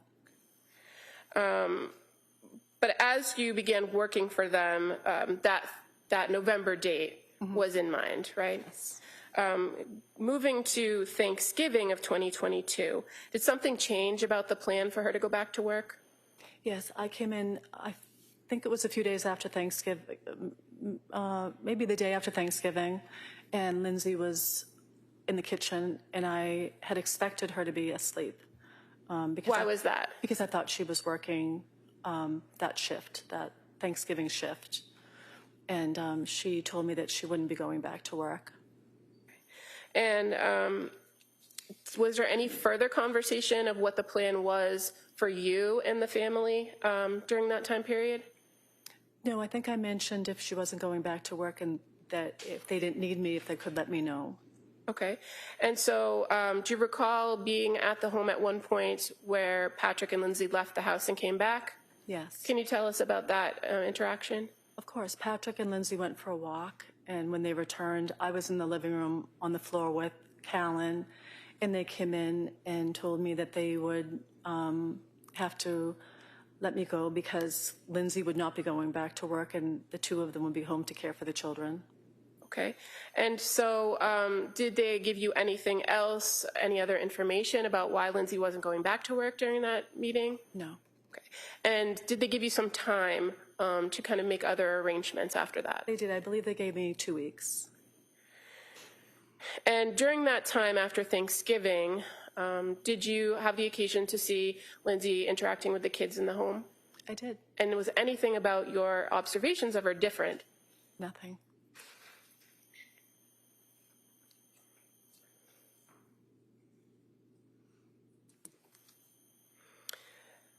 Now, the kids themselves,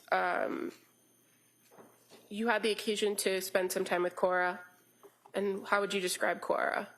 Oh, Cora was a girly girl who loved her babies very much. She was very sweet, and she loved arts and crafts and loved playing with her Fresh Mart, which was a little children's supermarket. She was lovely. And Dawson, how about him? How would you describe him? Dawson was full of energy, rambunctious, funny, silly. Did you ever have any problem watching Dawson or keeping him under control? Or Not at all. I was only with him on a handful of occasions. Did you ever see Dawson kind of interacting with his siblings, with Cora or with Callan? I did. And did you see anything, or could you tell us a little bit about Dawson's interactions with them? Cora and Dawson played well. There was one occasion in the kitchen where they were playing, and I think Cora took one of his Play-Doh, something, he was playing with Play-Doh, and his reaction, he was frustrated, and he reached out and slapped Callan. Now, were you alone with the kids during this interaction, or was Lindsay present too? Lindsay was, I think, in the kitchen at the same time. Did you see her react to that when she saw that behavior? She did. And what was the reaction? What did she do? She went over and removed Callan. She removed Dawson from the room and came back and consoled Callan. Okay.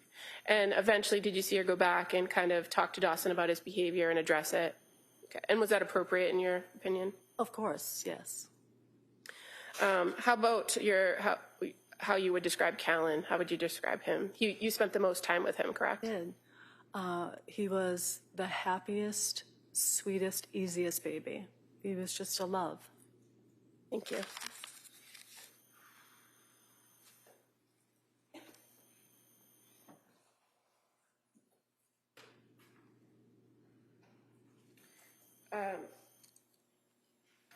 If Lindsay had told you in one of these exchanges, and again, you exchanged mostly either in this notebook or via text, right? Correct. If she told you about working out, do you know if she wasn't in the basement where she would go to work out? I think it was the Kingsbury Club. Okay. And as far as when you stopped working for them, do you remember exactly when it was? You said maybe 2 weeks after I Thanksgiving. think it was December 8th or December 10th. And in the time that you were with the Clancys in their households, caring for their kids, interacting with Patrick and Lindsay, did you ever have any concerns that the children were not safe? No. Thank you.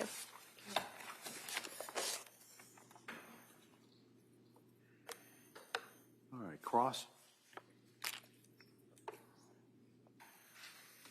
Morning. Good morning.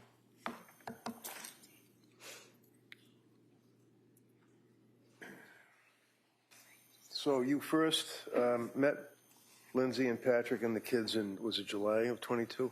Yes. And then you were hired, obviously, and you then took over as a nanny. Yes, You got a lot of years of experience as a nanny, don't you? I do. And this was that you wanted to kind of pick up some more hours, and that's why you fortunately reached out to the two of them and ended up taking care of those Yes. kids. So from July until, what was it, November after Thanksgiving, or was it early December that they had the walk, and then they came in and told you that she was going to Early be home? December. Early December. And you all left on good terms, right? Oh, wonderful terms. Yeah. I mean, you guys stayed in touch with each other. You texted them Christmas, things of that nature, right? I did reach out to Lindsay to wish her a Merry Christmas. Did she respond? She did. Would you agree that on March 1st of 2023, the state police interviewed you for about a half hour or longer about your observations of the Clancy family? Yes. Do you recall that the trooper, were there one or two of them, if you remember? I believe there were two. Yeah. Do you recall the trooper asking you questions about your observations of the Clancy family with particular focus on Lindsay? They were asking you about how well you knew her, what you thought of her, what she did as far as a mother in your presence. I'm sorry, I can't really hear you. I apologize. They wanted to know what kind of a mother she was, right? Yes. And you were able to respond to that, right? I did. They also wanted to know any observations that you had about her use of prescription drugs, right? Yes. And you were forthcoming on that as well, right? They also wanted to know whether or not you observed or she made any statements about any symptomology or symptoms that she might have been having that were causing her difficulty, right? Yes. Do you recall indicating to the troopers that, in your opinion, that she was a loving and a doting mother? Yes. Can you tell the jury what that means? I mean, what did you observe about what did you observe about her as a mother interacting with her kids? I observed a wonderful mom who loved her kids, she was very concerned with their safety. She was very concerned with Callan's eating and sleeping. She was a wonderful mother. And the district attorney asked you questions about what apparently is Exhibit 150 in this case. And that's the book that she would write notes to you on, and then you would on occasion write notes back to her. Is that right? Yes. So when the district attorney asked you to identify her writing, also there were like photographs like that in the book as well, right? Mm-hmm. You know who would draw that? Would she draw that, or would you draw that? I think I drew that. You do that one? Yeah, I think so. And for example, Thursday, September 29th, it says Callan last fed time, put him down for a nap at 9:35 with a smiley face. We will be home. Clean the clothes in the dryer if you get to it. And then Callan up at 10:45. And then some scribbling mark on the bottom. That's an indication of the type of notes that she would leave for you. Correct. Would she also leave notes for you to the effect of cutting up sweet potatoes and cutting up celery and things in 1-inch squares so that the kids to eat? Yes, food prep, yes. Did you find that to be overbearing or Well, not at all. you didn't find that to be controlling, that she was trying to exert a control over you, did you? Not at all. Felt that was appropriate for her to tell you about the cutting up of the vegetables and squares and things? Yes.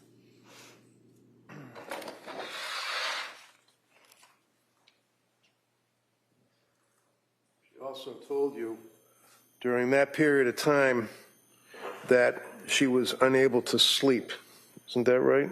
Correct. Told you that lack of sleep was becoming a significant impact on her life, and that she had to see doctors and was on medication for that, right? Correct. Again, the troopers were questioning you and directing you on your questions or your answers. And at one point, do you recall saying to the trooper, I loved my Lindsay? I loved my Lindsay. Yeah. I don't recall saying that. Okay, did you? Do I love Lindsay? Yeah. I did love Lindsay, yes. Now, when was she sleeping in the basement? Do you remember that? Do I know when or why? When? When was she sleeping in the basement? I honestly don't remember. Okay. Do you remember if I suggest to you that it was around the end of November, mid-December, that she was sleeping in the basement for a period of time?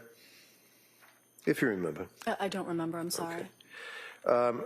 Did she indicate to you why she was sleeping in the basement? I don't think she did. Would you agree that she was forthright with you as far as telling you what was going on in her life, as far as her concentration and her inability to sleep and things of that nature?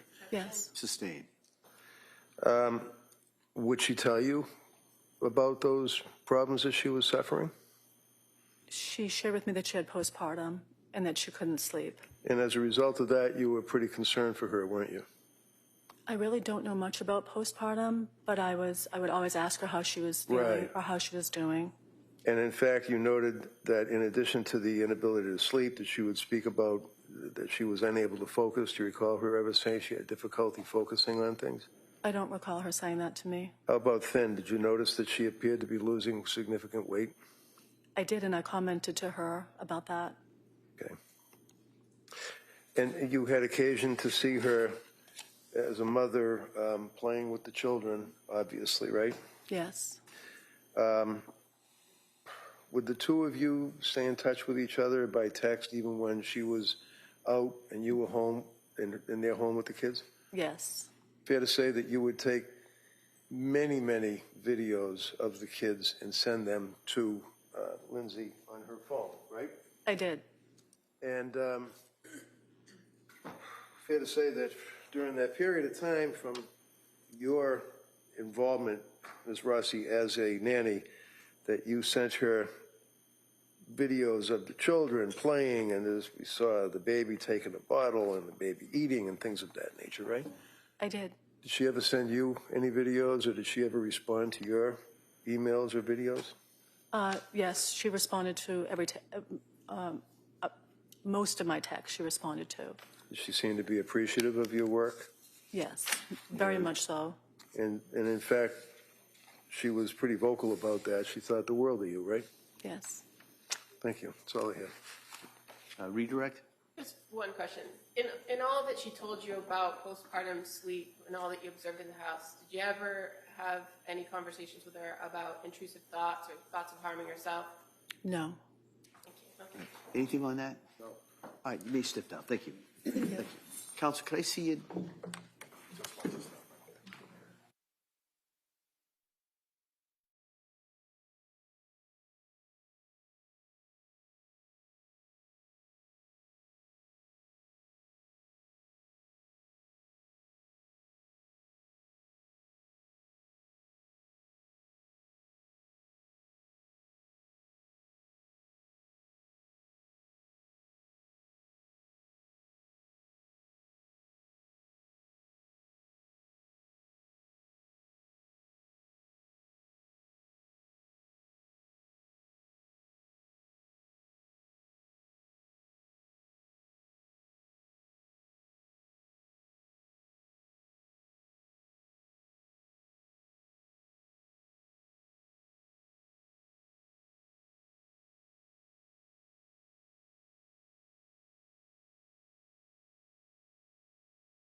members of the jury, as I told you, we're not going to sit this afternoon. So we're going to break at this point, all right? And so I'm going to ask you to come back tomorrow at 9 o'clock. Remember those instructions. Don't talk about this. Don't do any research about this. Don't listen about anything. Don't talk about it with anyone. And I'm going to ask you to come back tomorrow at 9 o'clock, and we'll start with the testimony tomorrow. Okay? All right. Thank you very much. Court, all rise. Jurors, please close the notebooks, place them on your chairs. This way.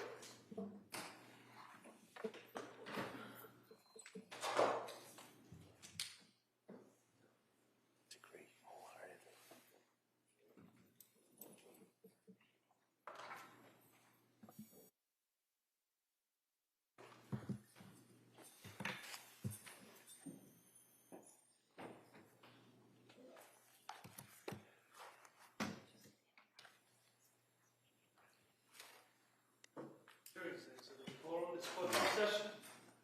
All right, counsel, anything else we need to talk about before tomorrow morning?